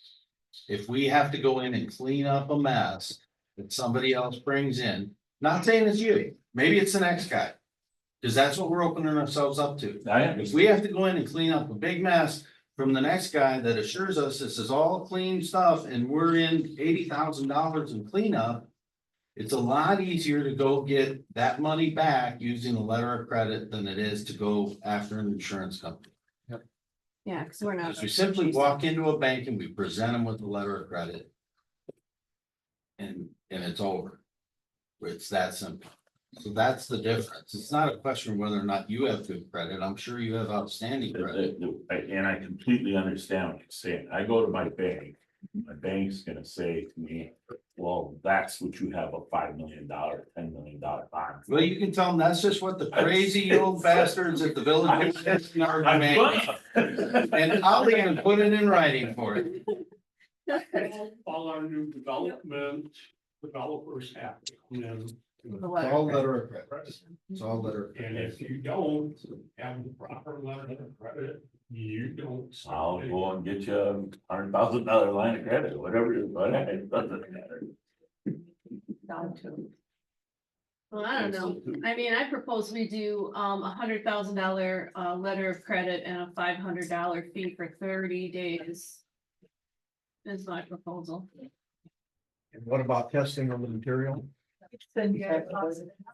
Now, as far as the language, Hector, I would like to look to Hector to see if he can take some of my suggestions, which is chain of custody and or verification that material was taken from a job site that had, material testing standards prior to delivery, on site, blah, blah, blah. That's in item 7, right? Yeah, item 7, Line yeah. 90. Mhm.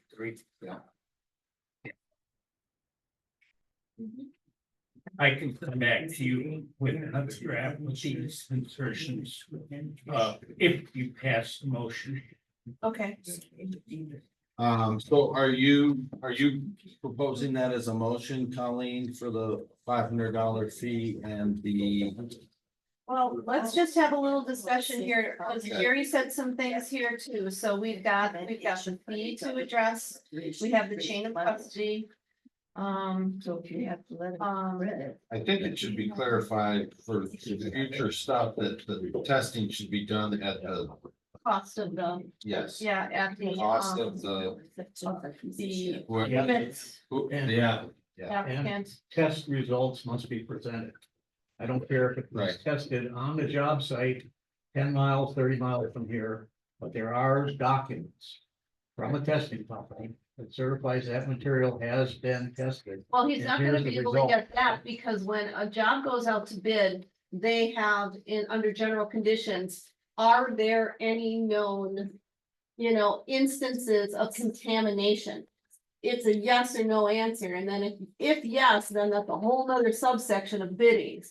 So he's not gonna touch anything that has that subsection of bidding, which is verified that, like, when you went to Northridge, before that company even put that job out to bid, they went around and they tested everything, and when they found something that was contaminated, they made that a separate subsection of that bidding contract. And then he wasn't, so he's not gonna be able to come and present clean results because he doesn't, he isn't privy to that. You're speaking theoretically. Yeah, right. I'm speaking I think it's specifically what I'm speaking. necessarily important to think about this pile of this. Yes. For me as a layman, no offense intended. I believe he said that different people contributed to it. And No, the I chain did. of custody. I did in one other company, and I said that was very one few site? times.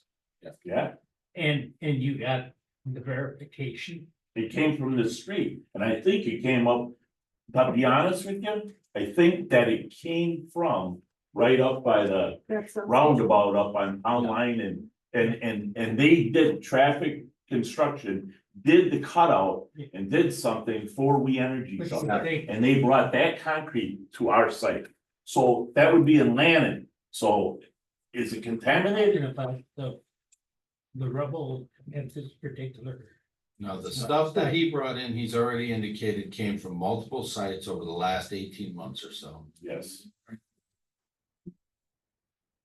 I think getting documentation for that. Yep. I think we're gonna have to make the decision whether or not we're willing to forego that. Or will require some kind of testing. As part of this, but. I was concerned mostly with the future ones, making sure that we have language in here that it gets Yeah, tested as it comes in. but. Or to your point, supply a copy of the paperwork with the application. Right. So it's documented, but. In case somebody comes and questions us. Correct. Right. Technically, any road involved that has land. That's proper documentation. And if you have a estimate in your. Is the driver of any owners, 10 times. Yeah. Okay, well, I could take a stab at a motion. I would like to make a motion. Is your light on? Yes, I'm sorry. I'd like to make a motion. For the approval. Of an ordinance amending section 18-136 and 18-140 in the Village of Lannon Code of Ordinances, establishing a limited crushing permit. With the following. Changes.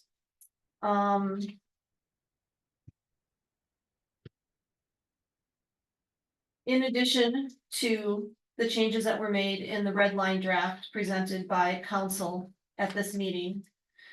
We would like to add $100,000 as the amount for the letter of credit. We would like to amend the permit fee to $500 per 30 days. We would like to revise line 88 to say 30 days. That's just a typo in that one. We would like to address lines 90 through 94 to clarify that any material brought into the village of Lannon either needs to have a chain of custody verifying that it came from clean construction sites, or it needs to be tested at the cost of the applicant to verify that the material is clean. And that is my motion, unless we caught anything else I missed there. Submit from She said cable. that. Or did she say that?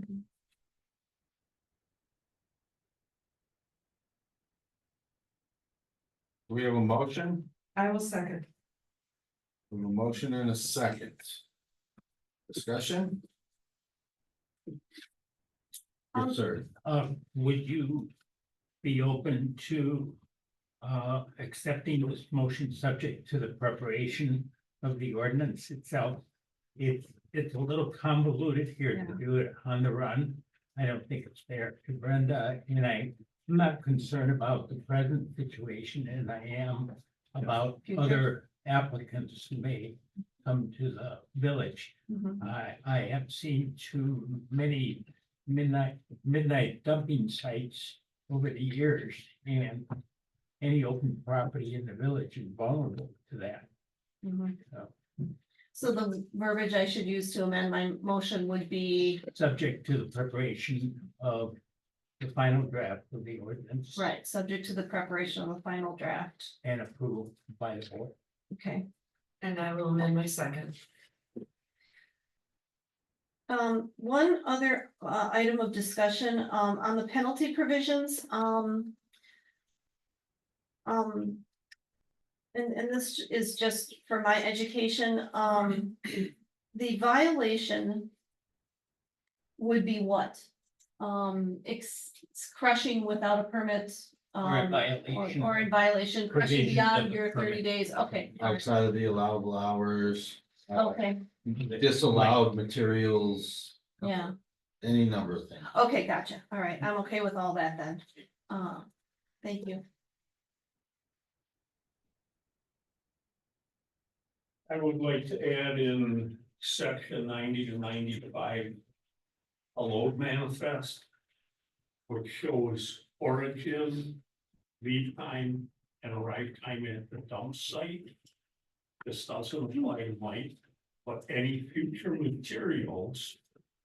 And I've seen it happen. Where, oh, we're gonna sneak a load in from someplace else. And that load manifest must be turned in. Daily, and how would you monitor that after? To make sure that what you're is actually. Yeah. Therein is the $1 million question, Yeah. right? Or the $6,000 permit. The motion is to reduce the fee to $500. Well, So if you're gonna have somebody monitoring it, how do you accomplish that? Right. you know, No. It's a pickle. and the other question I have is we must be 45 days prior, which puts us out to Thanksgiving. Which that's getting to the very end. Would that work for you, Mike? What, 45 days after it's. Yeah. It's 45 days prior to the licensing period, so I'm not sure what the thought is behind that length of time, but. It takes time to react. So what you're saying is that if Mike comes in and makes an application, all applications for permits under this article shall be signed by the applicant and filed with the village clerk at least 45 days prior to the licensing period, which means he has to wait 45 days to start crushing if it's approved. So I think it's because we. That's- We don't have a permitted. I think it's we because. only meet once Once a a month, month, so and it has to Mike, be this is approved. not all about you, I okay? It understand has to be that. approved by the All right. board. Okay, So we only meet once a month, so depending on the timing, it might take 45 days to get a board meeting in to make a decision on a permit. before we issue it, Okay, okay? yeah, so we should leave that in there. I agree with that.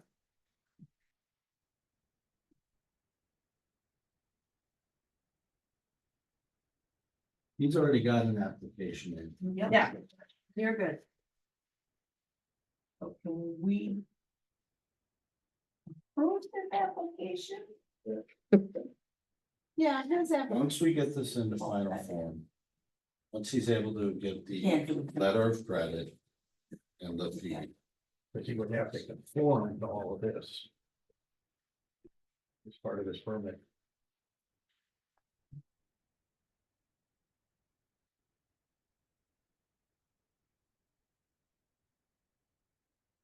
Any other discussion? We have a motion, a second, an amended motion, an amended second, some additional comments. Do you feel that you've adequately captured all of this, Hector? You've got a I'm gonna video try. record. He's We've gonna got a try. video record in the event that you need something to back it up. In that case, I'll call a vote. All those in favor? Aye. Any opposed? I oppose. Oppose.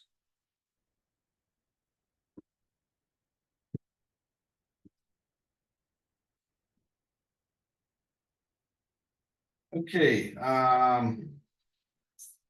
motion passes. Discussion and possible action to approve the wastewater treatment facility rehabilitation project agreement with the Village of Sussex, Village of Lisbon, and Village of Menominee Falls. Moment you've been waiting for, Mr. Wood? Yes, so I believe we may have talked in the past that Sussex is doing some necessary upgrades to its wastewater treatment plant. And owns 5.88% of the capacity in that plant, and accordingly. The project capital costs are being split based on the capacity ration to each community. The agreement outlines that the expected cost of the project is 3.5 million. The final dollar amounts will be based on actual costs. 5.88% of the projected 3.5 million is $205,800. This identifies that the first 60% of that payment will be due February 2025.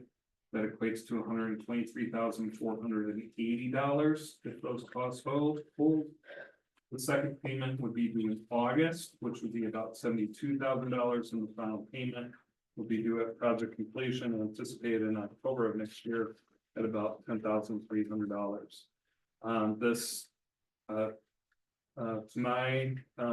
My interpretation of this agreement does not touch on changing the village's allocated capacity or any of the allocated capacities or service areas or anything of that effect. It's pretty straightforward cost and cost sharing agreement. Thank you, Ben. I have a question. Do we have the funds available in our sewer reserve fund to make these payments? Yes.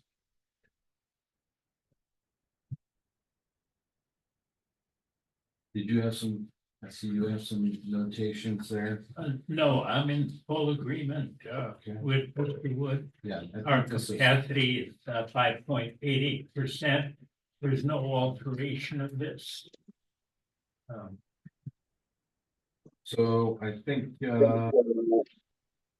would just be for a motion to authorizing me to execute the contract. I'll make that motion. Second. You have a motion and a second to authorize the village president to execute the contract for the wastewater treatment facility rehabilitation project for the Village of Sussex. Any other discussion? All those in favor? Aye. Any opposed? Motion carries.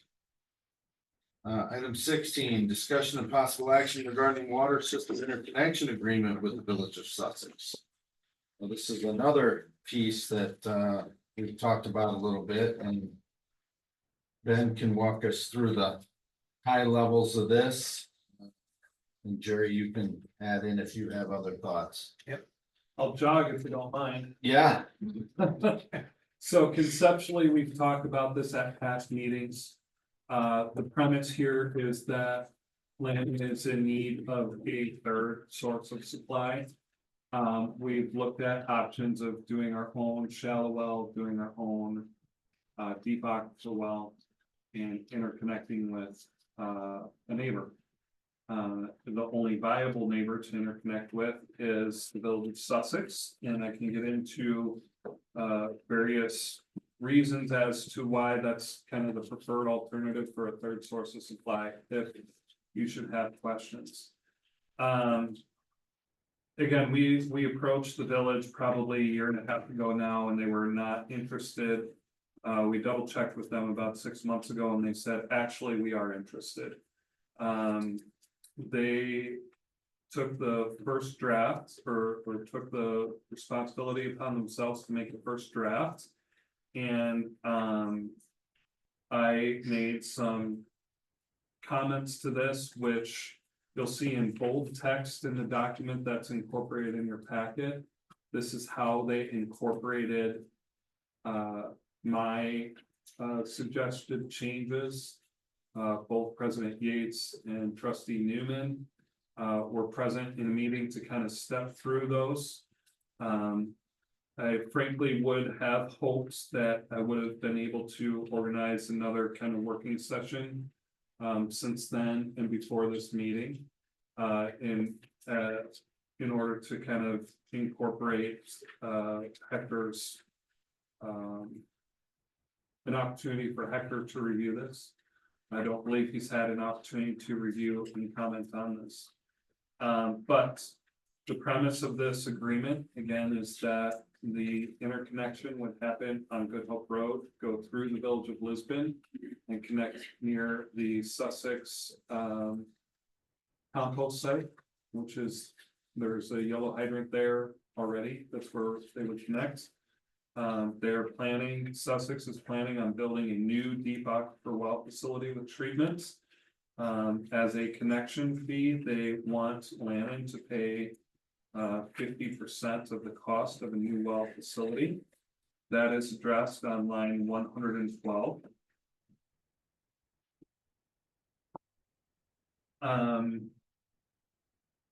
I discussed with Patrick earlier today that I think my comments are down to, I believe that there should be a cap, a specific dollar amount cap listed, 50% up to blank there. And quite frankly, I think we need to revisit what an appropriate cap amount would be with the village's municipal finance advisor.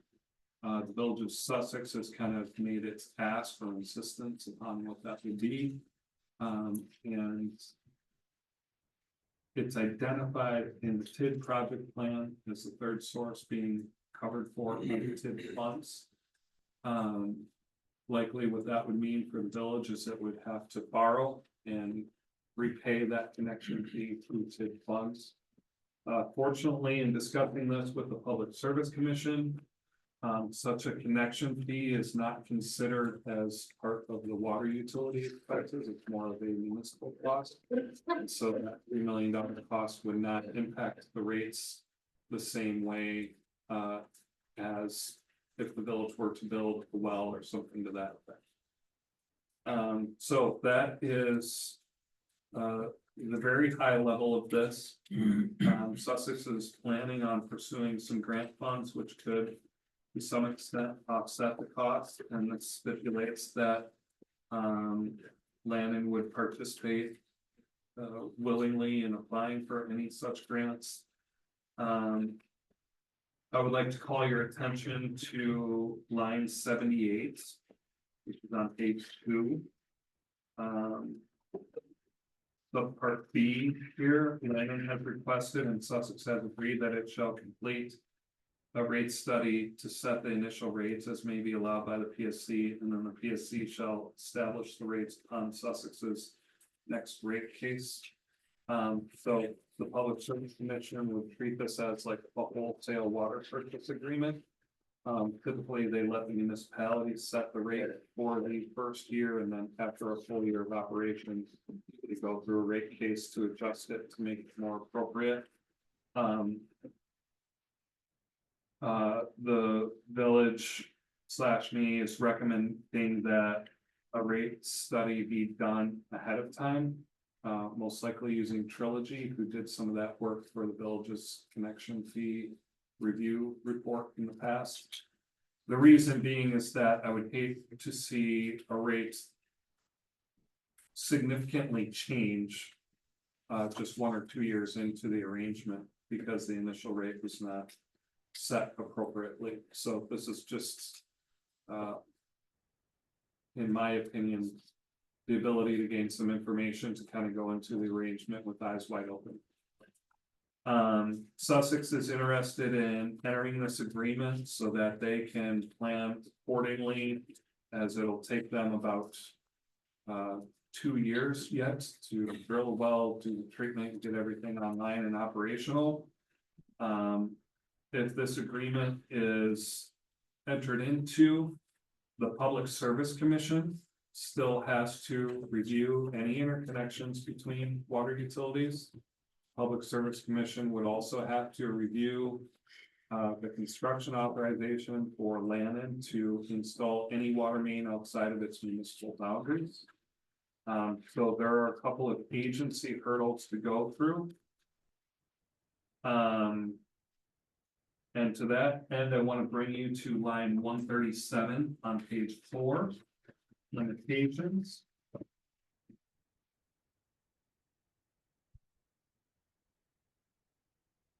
Bold text starting on 139 says Lannon and Sussex shall attempt to gain approval of the new well prior to start of the construction of the interconnect water main to minimize risks for both parties. If Lannon chooses to begin construction of the interconnect water main prior to the well approval, then the village's obligations to Lannon are only for emergency water provision and the minimum daily amount for water safety, and Lannon shall pay the contribution amount to Sussex for the well at such time as Sussex constructs the well. Failure by Lannon to make the contribution payment shall nullify any obligation Sussex has to provide water to Lannon for any purpose. So I'll try to break down what this actually means. Lannon could benefit yesterday from having an emergency interconnect with a neighbor, just in case one of the 2 well sources were to go down unexpectedly. Lannon can build the water main and interconnect to the Sussex system in a shorter duration than Sussex could build the well. Sussex wants to enter into this agreement on the premise that it will have excess capacity when they are done building the well. So in the event that Lannon builds the water main first, which let's say would take about a year, it would only be for emergency water use, and Sussex would only deliver that water in the event that they had extra capacity and we had the need. They wouldn't be willing to provide the water on a regular basis until they are done with the well, which would be a year later. But also the 50% cost connection fee payment would not be due until they are done building the well. So what this paragraph is saying, it's kind of at Lannon's risk if it wants to spend the money to do the emergency interconnect now. Sussex isn't guaranteeing that they'll have enough capacity, but when they do have enough capacity, then Lannon is on the hook for this connection fee. Then I had to start the exact same thing.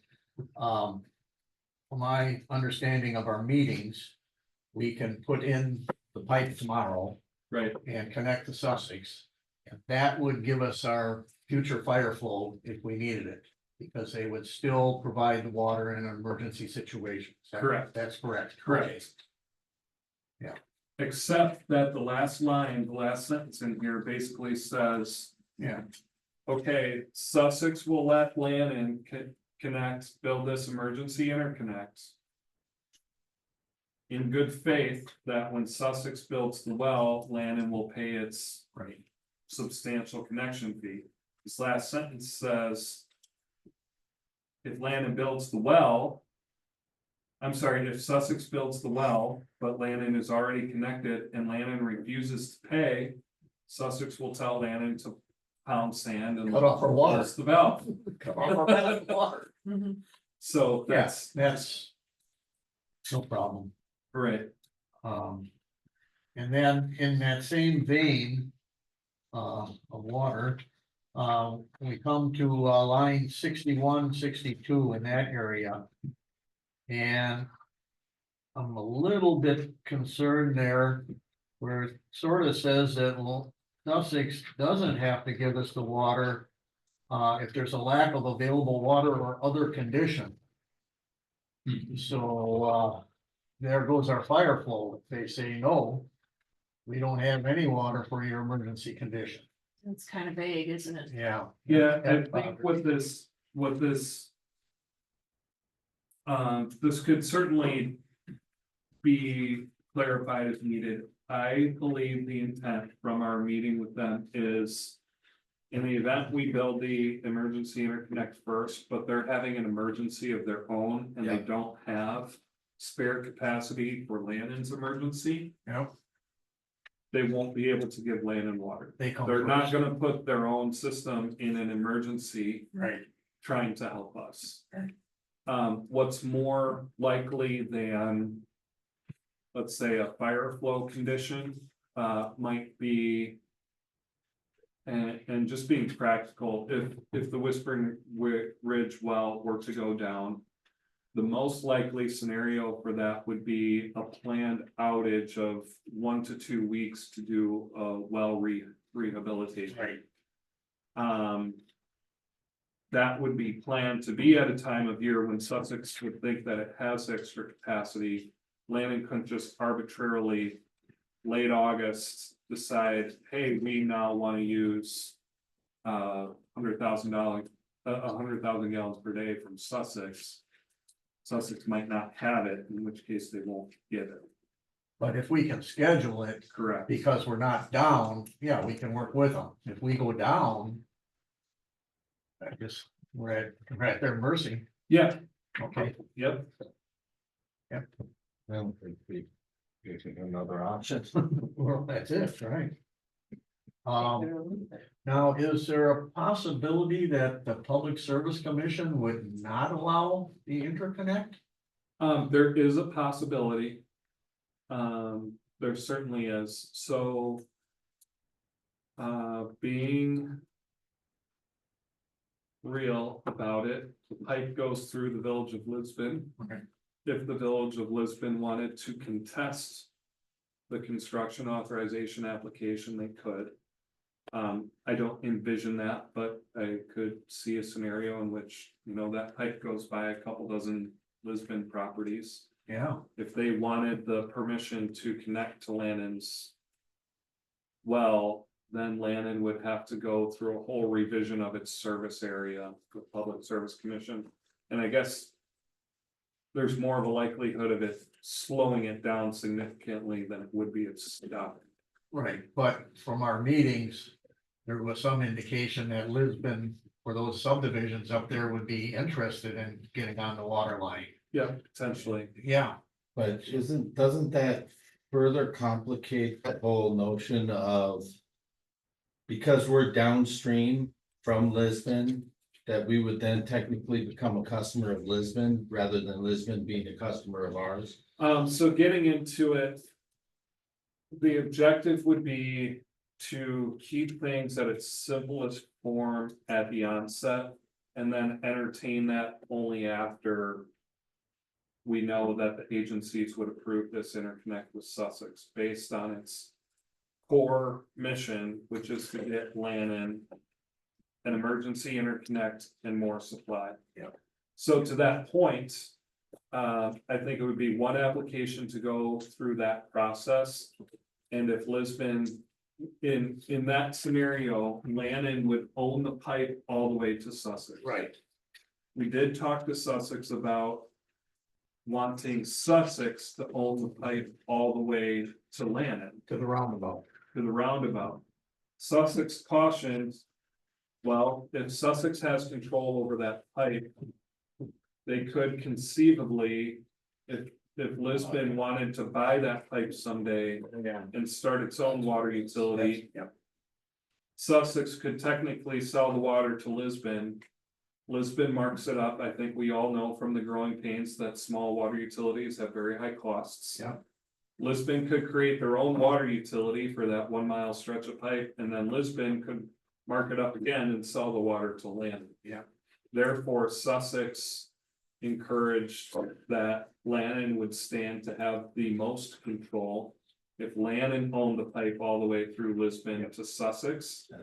And then if Lisbon ever wanted to connect to that, Lannon would be in control of its own interests. They talk to in- Lannon. In deciding whether or not to allow people to connect. And the most likely scenario would be that Lannon would then, again, this is a few steps down the road. Lannon would revise its service area from its own municipal boundary. Okay. To include the parcels along the pipe, and they would be. Customers of the land and water utility, just like any other property in Lannon. Alternate arrangements about Lisbon becoming a utility and trying to buy that water, etc. I think would get complicated. And Sussex even advised for those subdivisions north of Good Hope Road in Lisbon. Sussex has other ways to get those neighborhoods water. If Lisbon would rather become a customer in the future directly from Sussex and not from Lannon. So I think the progression would be is we put in the interconnect, then we talk about Lisbon.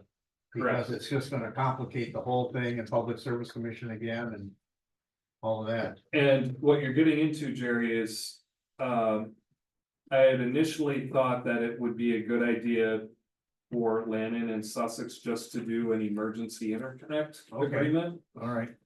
Sussex indicated because of their capacity issues, they're not interested in doing just an emergency interconnect.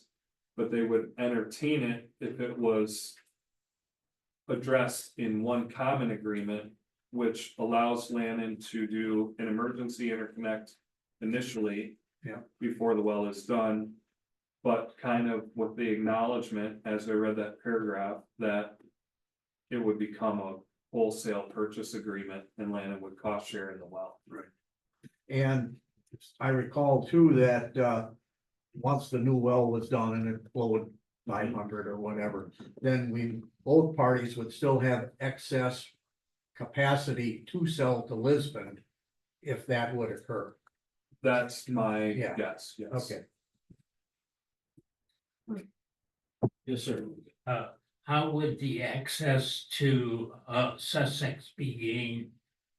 Who would condemn the easement or obtain the easement? You mean the access between Lannon and Sussex? Through Lisbon. Yeah, through Lisbon, really. It's not been explored. Jeremy Smith, the administrator over at Sussex, just opined that it would be similar to how energy companies get easements, etc. I think we should look into that. Sure. Because I don't practice before the PSC, but I wonder whether the village's utility has condemnation authority in the event that there's a desire to acquire an easement from an unwilling property owner. There's no question that we have authority to do that within our own jurisdiction. And Sussex has that authority, but this may be a plan leverage for Lisbon. Now, this would still be going in the Good Hope right away. It's not physically gonna be on any property outside the right of way, so it's still right away. Which is a Village of Lisbon Road. The other thing is that this, I just went through this without any background. My understanding is that the village of Lannon is expected to be a 50% contributor for the design and the construction costs of the well. Yet later on in the agreement, we have no proprietary rights in the improvement. And this agreement is only for 30 years. So Over to the shop tomorrow morning. I asked myself, okay, what happens at that point? If, for example, Sussex says, we want to continue this, but we have demands within our own community that will force us to build a new well, and it's cost prohibitive, you will have to find another source. Do we not then put ourselves in the position of having to sink a well at much higher cost to replace, I would imagine, an increase need that we would have at that time? Yeah, I think that's a fair point to explore. I'm aware generally that there's state statutes around water utilities that technically. Once one municipality starts selling water to another, they technically cannot shut the water off. But I think that's a fair point to kind of spell out in an agreement. Yeah. Here. Because what is it that prompted Sussex to introduce the 30-year limit as opposed to self-renewal agreement with the expectation that if there's a need to rehabilitate the well or upgrade the well, that the village, in the condition of continuing, would have to be a contributor towards that cost. Yeah, I think you bring up, to answer the first question, frankly, I don't recall why the 30 years was. Yeah. Suggested That at all. And, it should not be. Staying a customer after 30 years should not be conditioned upon, in my opinion, any additional infrastructure costs. Because quite frankly, once we connect to the Sussex system, we're not connecting to one well source. Even though that's kind of the basis for determining a connection fee. Really, we're connecting to all of the storage and well sources and water mains and all the capability of their whole system to provide water at the point that we're connecting. So to that point, Public Service Commission, when they review the rates, they will make Lannon's wholesale rate pay a proportionate fair share of its water towers, its water mains, and all of its well sources. So we. Every time Sussex in the future might build another water tower or another well source, and all of its ratepayers pay a proportionate share of that, Lannon will now be one of the Sussex ratepayers and will pay its proportionate fair share. So we frankly argued with them that in some respects, paying a 50% cost share of this well project is a bit arbitrary, because Lannon's ratepayers will also have to pay a proportionate share, which will be much less than 50%. And they were not willing to negotiate on that part. They just saw that as their connection fee and the cost of consideration, so to speak. So I would certainly want to spell out that, Lannon would not be on the hook for future capital costs beyond what the Public Service Commission deems reasonable through any future rate cases. Do you have any sense of whether the Sussex system has any radium challenges? Oh, yeah. Because- Oh, yeah. And how would that be factored into? Yeah, so this, right now Sussex does treat radium at its deep aquifer wells. The new well that they're planning to build is a deep aquifer well, and they are anticipating that it will also have radium treatment needs, and that's kind of part of the premise of Yeah, because generating the connection fee dollar figure. their recent new well a few years ago on Plainview Road. That's got all the radiant treatment in it and everything, yeah. And has Sussex talked at all about addressing the PFAS standards that are starting to be promulgated? Yeah. And Yeah. how would that be factored into the villages? And we talked about it. Yeah, and quite frankly, PFAS chemicals are prevalent in the shallow aquifer well. The deep aquifer is separated from the shallow aquifer by a confining layer, so the shallow aquifer is under the influence of surface water and stormwater runoff, where that's the mode of entry for PFAS.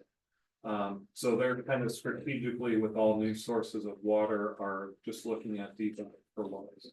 Oh, so they don't have a combination of shallow well? I think at some locations, they do have a combination of like a shallow well and a deep aquifer well that both pump into one reservoir and they blend the water. But at those sites, I do not believe that that they exceed the maximum contaminant level for PFAS.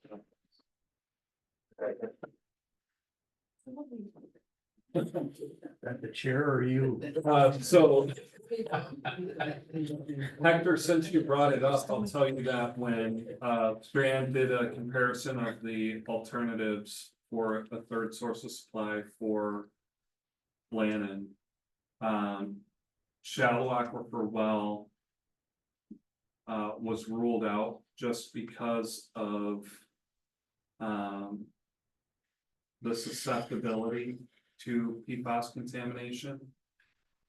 A shallow well such as Whispering Ridge is attractive as long as you don't need treatment, then it's comparatively quite cost effective. But should you need treatment in the future, then it becomes quite expensive. Also, just given the geology of the shallow aquifer, if something were to happen in one of the quarries, which compromised a fissure and suddenly you lost capacity in a well, that would be problematic. So when Sussex was out of the picture, we were leaning toward a deep aquifer well with assumed radium treatment in the village of Lannon.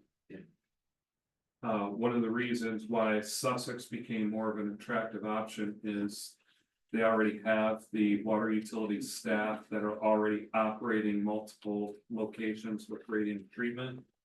And that being just part of their routine and responsibility, it's less of a concern for Lannon in terms of what if a company like Mid-City were to decide not to be in the water utility operating business anymore. Lannon would have to go out and hire its own operator. That kind of equipment and maintenance is a little more specialized. Not to say it couldn't be done, but I also think Lannon's a size water utility where you're talking about needing someone rather part-time, which is why you use consultants anyways. So for the long-term kind of reliability, this was looked at as being a more prudent solution. Well, and there was also a major financial component to it as well, where constructing our own well, even though we identify the new source of supply in the TID plans, the PSC in their infinite stupidity. This is being recorded. Yeah, I know. That's why I chose my word carefully. They still make you recoup the cost through rates. Yeah. So they double dip on the rates or on the cost of the infrastructure to protect the consumer. So that would have had very severe implications to water rates for the ratepayers here in Lannon versus the other methodology with the connection and all of that we're talking about is those assets get booked differently. They don't affect rates. So in this case, with the project as planned, Lannon's wells can support 100% of demand. And then the interconnect would be a redundant source and still allow for growth. If for some reason Lannon's existing wells were no longer viable for any of the same reasons, whether PFAS popped up or if they were impacted by a quarry or something like that, then the sole source of supply would be Sussex. And then Lannon would once again be in a need for redundancy, which could be provided either by a second connection to Sussex, more down toward railroad tracks on Town Line Road, kind of toward the Leeds development trip there. Yeah. Or building a water tower to have at least one full day's worth of storage in its own system, so that if you were again solely relying on the interconnect, if there were a water main break, you would have enough storage in your own system. However, even if Lannon's wells went down, in that scenario, you still have 140,000 gallons of storage at the Whispering Ridge ground level facility. And that would provide some redundancy. So I think this option provides a lot of layers of reassurance. Thank you, I'm struggling for the word there, whether it's from an operations, a water quality, or a water reliability standpoint. This has some attractive attributes. So, say, do you have any problem with me making a motion to authorize the village president to sign this? I do. Because this whole story is long down the road yet. Yeah, sorry, that was more of a walk than a jog. Yeah, I was gonna say, you said you were gonna jog all that. Yeah. Okay. Yeah, Almost run. yeah. Okay.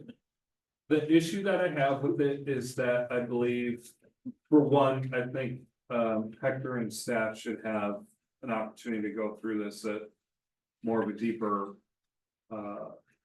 level, and I think Hector already brought up a couple of points that require being addressed.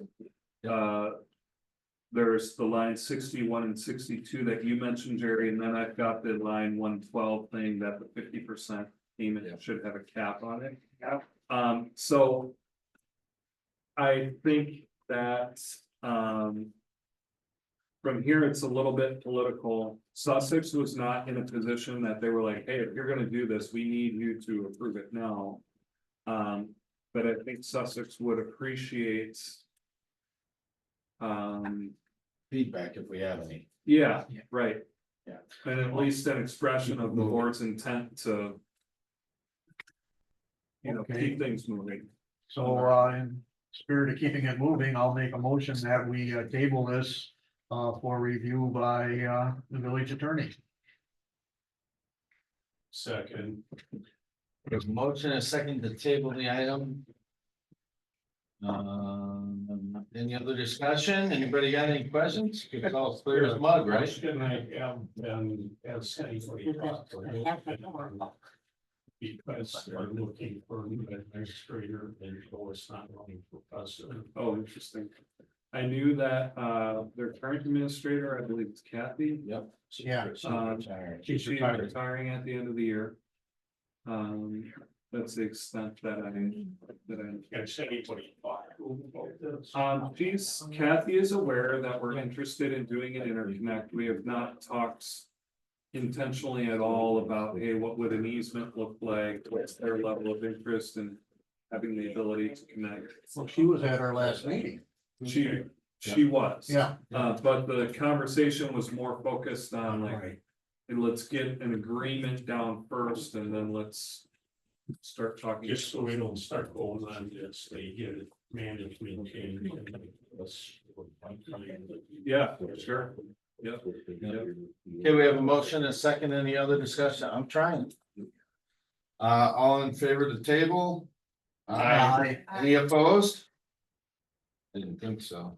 Okay. Item 17, discussion of possible action regarding the tax collection agreement with Waukesha County. This is the annual renewal. Yeah, okay, we have a motion and a second. Any other discussion? All in favor to approve the agreement that we have no latitude in any way, Nope. say aye. Aye. Any opposed? Motion carries. 18, discussion of possible action regarding updated USDA RD budget and engineering amendment number 2 for Strand Associates Inc. Okay, a quick budget update. Quick Um, budget update. the USDA requested that now that the contract has been awarded to Miller, that the village do one final budget update to look at all of the money it's going to spend for the rest of its project, and that anything left over is going to be de-obligated. Yeah. i.e. returned, and USDA is gonna reallocate that to another project in need in Wisconsin. So Brenda was very helpful over the last couple of weeks, pulling together a lot of invoices. And even with the Miller project, we've got the amount to be de-obligated down to about $40,000. Again, out of a total budget of $8,916,000 for this project. One thing that was, sorry, this is gonna take a pinch of time here, but I just wanna just let us all revel in this. One of the major challenges in this whole program was to land the budget on target. If you go over budget with the project and have other funds to pay for the project, then the USDA starts to question, well, if you had other funds, then you never needed grant money to start with. Right.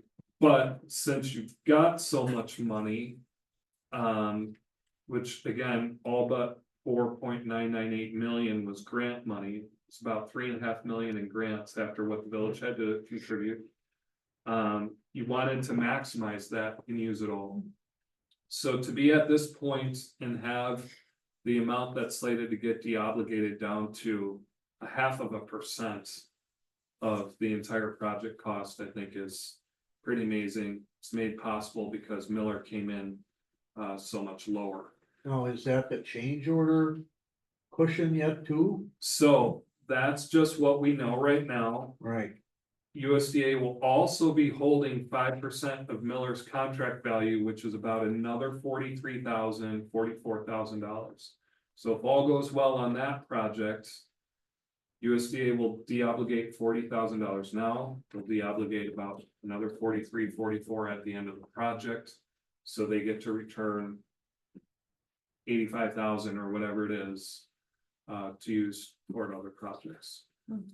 So USDA requires that they hold on to 5%, but it's all grant, so if it doesn't get used, it would just get returned. Yeah.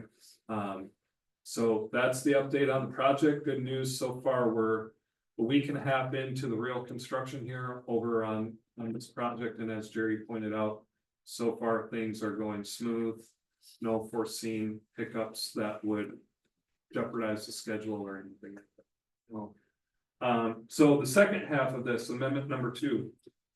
In May of this year, I was in front of the village and I asked for you to authorize Patrick to sign a forthcoming amendment in the amount of $175,000. We need another $12,000 to help with the on-site construction resident project representative or inspection services. When we did the last round of budgeting updates, we knew that we were going to be designing more water main than actually would be able to go on the ground. And we're in a fortunate position where, because of the low bid, we can get all of that water main in the ground, but we need a little bit more. Asking that the amendment 2 amount actually be authorized for Patrick to kind of negotiate and execute an amendment number 2 that's $187,000 instead of $175,000 as previously authorized. All the numbers I gave you about still de-obligating $40,000 take into consideration that extra $12,000 that we're asking for already. Do we need a motion or anything? Yes, sir. What's that? Well, that extra 12,000. It comes out of the USDA grant. Okay. Yeah, it's just less money Less that we we're, get back. that we're giving back. We don't get anything else to spend. We'll make that motion. The trick is, so after we awarded the water main contracts, the only thing that we could spend more on was anything that we could like kind of come up with all the invoices for already spent. USDA told us going into the Good Hope Road project here that that's your last shot at spending money, and anything you can't produce invoices for, we're gonna deobligate. Any, is that cover any remote monitoring equipment or upgrades, as we were looking at putting the base here? Would that be, or is that not allowed? It's part of a separate project. So what USDA had advised us, you are correct, we were talking to them about it. They said because of Buy America, Build America, an electrical project like that is gonna get real complicated for them to kind of sort through. They advised we find a way to do those controls and electric upgrades just as a separate standalone non-funded project, and just focus all of the contingency on water main. And I'll provide an update on the electric and controls as part of my engineer report. Didn't get a standby generator on that land in the States. I'll give you an update on that on the engineer. I'm trying to spend it money. Okay, all right. Yeah, Yeah. we could give Strand a bonus of 40,000 and just call it even. It's a win for Lannon, it's a win for Strand, it's a win for the other communities out there that could stand to benefit from a little extra juice. Yep. Okay, I make a motion that we authorize the village president to sign the engineering amendment for Strand and Associates. Second, Motion and a second to authorize the village president to negotiate and execute amendment number 2 in the amount of $187,000 rather than $175,000. Any other discussion? All those in favor? Aye. Any opposed? Motion carries. Item 19, discussion of possible action regarding amendment to Strand Associates Inc. Task order number 24-01 for Whispering Ridge Wellhouse electrical upgrades to extend the date of services to cover the construction completion dates identified in the bidding documents. All right, quick update for Don. The project advertised for the first time this last Wednesday. Bid opening is scheduled for November 6th. We were originally planning that the project would be done in sort of by the end of next year, but we would give them until March of next year, and that's about when our agreement expired. We decided, based on feedback from contractors and lead times on equipment, to push everything back a few months. So the amendment that we're asking for is a non-monetary amendment. It only changes our schedule so that our engineering agreement is good for a few months beyond the final completion date for the contract. And so I believe our dates now goes through June 30th of 2026. And what are you amending it to? That's what we are amending. Yeah. to. 26, not Yep. 25? Correct. Okay. There's a 25. next year. March. Yeah, I know. It's gonna be a long project. I believe it's 26. I believe we're going through the end of 26 just to cover everything. Yeah, we are, because the generator Mid-City is already ordered. I think their update is that it's scheduled for delivery on December 18th. And so we have a milestone date for Whispering Ridge. No, that's been year and a half. Right. Right, so this contract. This would be a much smaller. Correct. This, the contractor for the Whispering Ridge project then has until the end of February, or basically March 1st, to get the generator online.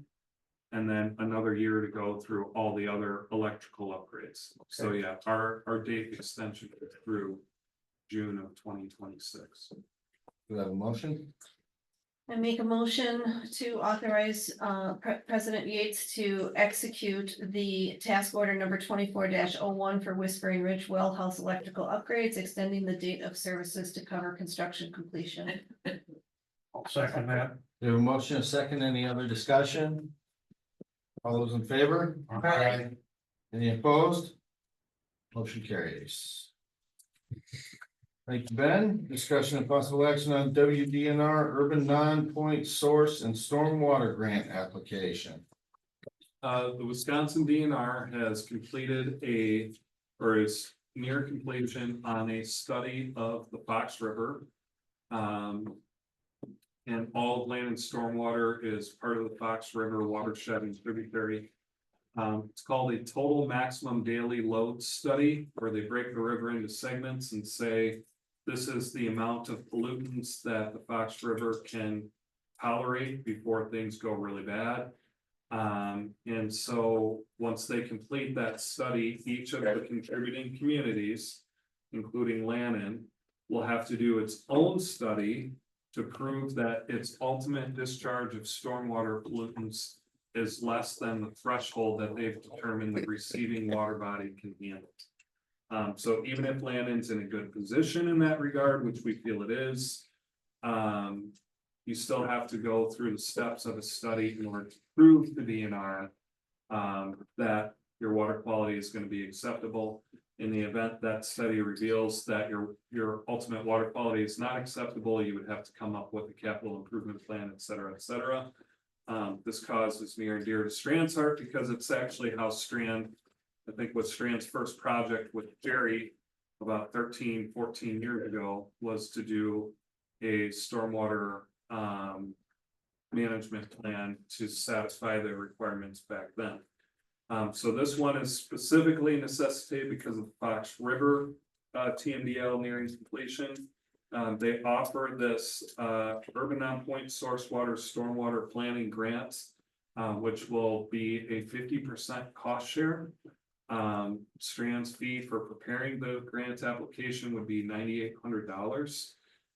Strand has a 100% success rate on that over the last, I believe it's 6 years, which would cover 3 cycles, but we've always had a plus 90% success rate in that. So we are recommending to some of our select clients, quite frankly, that you apply in this cycle before the TMDL is finalized next year. And the reason is once you obtain the grant funds, you have up to 3 years to spend them. Some communities, which you can do, choose to wait until that Fox River TMDL study is complete before they take any action. Communities that wait to do that, the grants are much more competitive. If you get in early right now, there's not as much competition and it improves the success rate. And for a little history from the old guy, in July, I think it was 2006, the DNR dropped this on to us, and we had to do it. It was mandatory. And of course, now that we're dealing with budgets, you know what happens when you get $50,000 laid on you in July. And what $50,000 was to Lannon in 2006. So I'm all for applying for the grant as soon as possible. The grant deadline is April 25th. And we're asking now because it does take a few months to put together a pretty robust application, including letters of support, et cetera, et cetera. I make a motion to authorize Strand to proceed with getting the WDNR urban non-point source stormwater grant application. We have a motion and a couple of seconds. Any further discussion? Questions? No. All in favor? Aye. Any opposed? Motion carries. Thank you, Ben, for bringing that opportunity to our attention. Item 21, discussion and possible action on steps that the village can take to inform the citizens of Lannon about the upcoming public safety referendum. This is an item that we've just kind of had on here as a placeholder in general conversation topic place. I do want to take the opportunity to address and bring up the meeting. Thank you all for coming. We did have pretty good attendance. It was more people than I thought. Actually, we had some very good questions from some of the attendees that have spurred some good thought and introspection. I owe you some data yet, but I haven't heard back from municipal finance advisor yet. I do have pieces of it though. So I think that was good. I don't know if people have additional thoughts about other public outreach efforts. I know at the night of the event, we had some concerns expressed about the way this was presented. Those concerns were echoed again tonight. I'll attempt to address them as best as I can, and at the time I responded to the individual that I could understand why there might be a perception that this is something other than a public safety referendum. After giving it some thought over the last several days, I really don't see a reason that we need to change this. I don't think that anything was done in any effort to deceive or manipulate public opinion.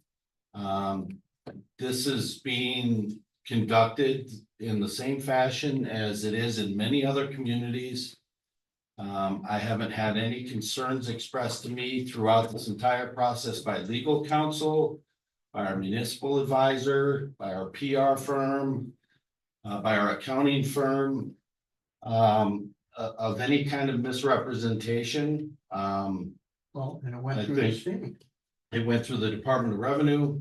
The fact of the matter is that yes, it's a budget issue at heart.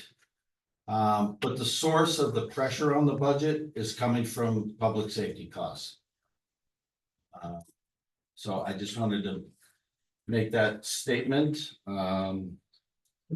Okay. I'll open it up to any other discussion or thoughts about what we should or should not do going forward in the last couple weeks before this shows up on the ballots. So the die is cast, it's already on the ballot. Yep. Can't change any of that. Yep. We gotta wait for the votes. Gotta wait for the vote. Patrick, is there any way that we can create some type of?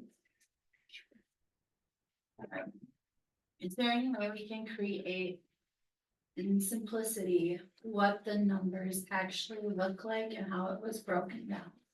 Because I think there was some confusion as to how it would look broken down.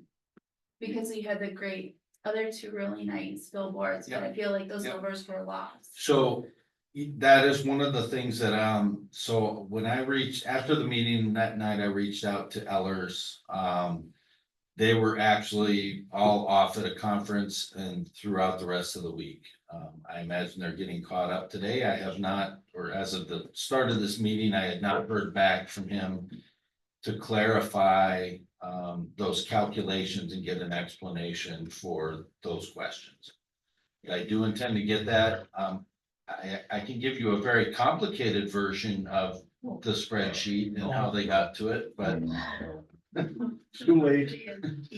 but when I compiled the data for the little chart, I did run it by them to verify that, hey, this is what you're suggesting in here, right? And they affirmed that those numbers were correct, but as was very astutely pointed out, when you run those numbers out over the anticipated, you know, Space.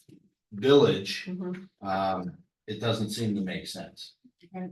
So I think that was a good observation. It's a good question, and I intend to get some explanation for that.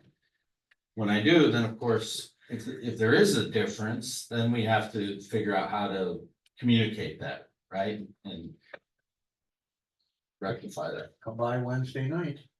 Yeah, we'll figure out. Yeah, so Wednesday night, budget meeting, Should I put a civic alert out for Wednesday night budget meeting and, you know, and Yes, I don't, I please. mean, we have about 252 people who are signed up for that. I know it's not. It increased now. Yeah, it's still a minority of Yeah. the electorate, but at least I could make people aware that there is a budget meeting that's open to the public.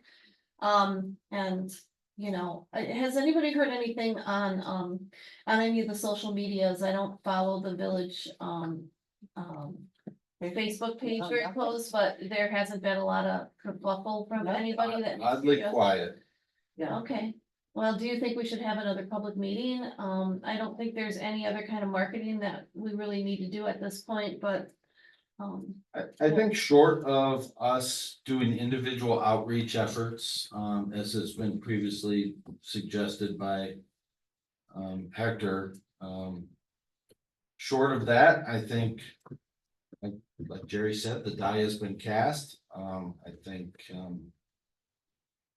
I think proposed budgets will show a story too, you know, once we get into that process and then we have what we're proposing and, right, you know, this is what we have without a referendum and this is what we have with it, you know, Yeah. kind of, well, We have our board meeting tomorrow with Spring Ridge, so I'll pull that up in there okay, for many people. okay, yep, that would be good. All right. Well, should I make a motion to table item number 12, or do we not Yes. need the motion? Yes, please do. Okay. So 21, I mean, 41. let's exit.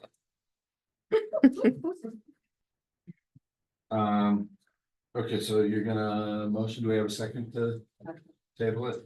Motion and second to table 21. Any other discussion? All those in favor? Aye. Any opposed? Motion carries. Item number 22, discussion and possible action on payment of the bills. I make a motion that we pay the bills as presented. Motion and second, any other discussion? I will just add, with the addition of the payment to, as presented by the finance committee. 175,000.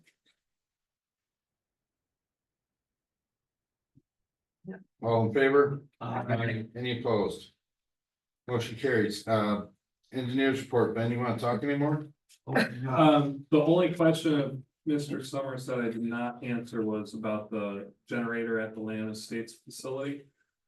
We decided that because of the likelihood of doing an emergency interconnect with Sussex and digging into it further and further, the cost of the generator down here would genuinely be on the order of $70,000 because of the special electrical requirements there.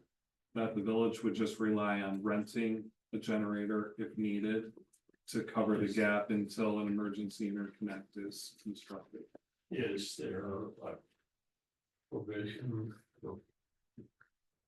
Booking of a generator on there? It would have to be hooked up by an electrician. It'd have to be like hardwired in. Would we spend 40 grand on that? I don't believe The, so. the I think the USDA ship's told us, look, we're done playing the shell game with all this money. Yeah. Put it in water main and let's be done. So that's what's happening. That's what we're doing.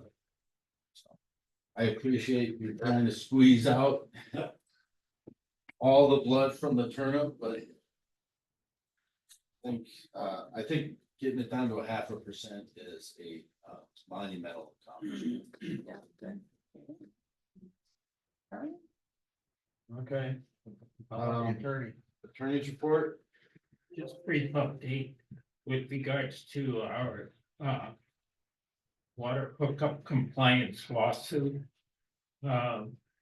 We went before the circuit court and we got a default judgment against 3 defendants. And the judge, Judge Aberanium, basically granted our motion to authorize us to go into the properties and change and make the connection of the plumbing. We feel that that may not be in the village's best interest because there may be some inherent problems in that setting. However, we did ask for a default forfeiture. And the judge, Abrahamian felt that he may not have the authority to impose the fine, particularly in view of the compounded nature each day being a violation. So he ordered us to file a brief, which we filed at the beginning of this month. I will be sending out a copy to each of you of the brief that we have filed. And of course, in the interim, Judge Abrahamian basically was reassigned to another bench. And so there's what is called the judicial rotation. So we have a new judge who's looking at this particular matter. Remaining in the litigation, also besides these three, are three other parties that have denied liability, and we're moving towards a trial against them. And we just started the discovery process, and that will be filed sometime next week. So it's a good thing that we've been able to squeeze down the number of defendants. And I do think that we are making progress in the right direction. So if you go to trial and we win, who pays for all that money that you were that you charge us to do all? There is something called the American rule, and the state of Wisconsin follows it. In any litigation, the parties litigating pay their own attorney fees unless there's some kind of contractual obligation whereby the losing party pays. A typical example of that would be when someone gets a mortgage on their property. There's a line that says, in the event that the bank has to foreclose on my property, I will be responsible for all attorney fees.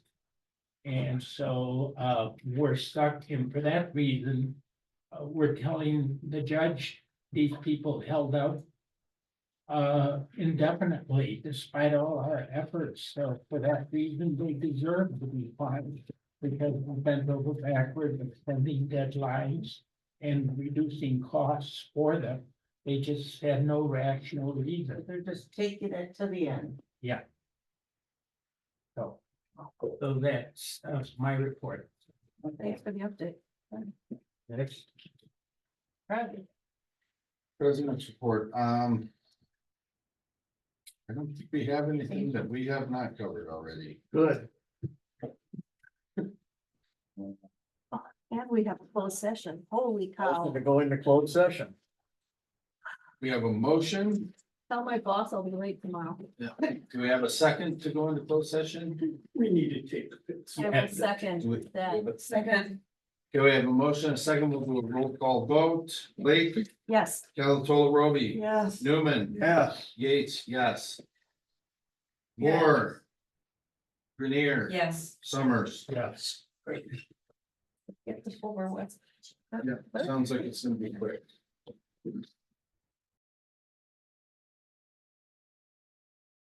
All right, I'd like to make a motion. Oh, wait, maybe it's on the acquisitions. No, we're not. We can't do that. No. No, we're not No, taking any action. no, Okay, so no then, need. No need no need. At this point. no action taken. Adjourn. Okay, I make a motion that we adjourn. I second. Motion and second, all in favor? Aye. Any opposed? Like to stay longer. Motion carries. Could we stay longer?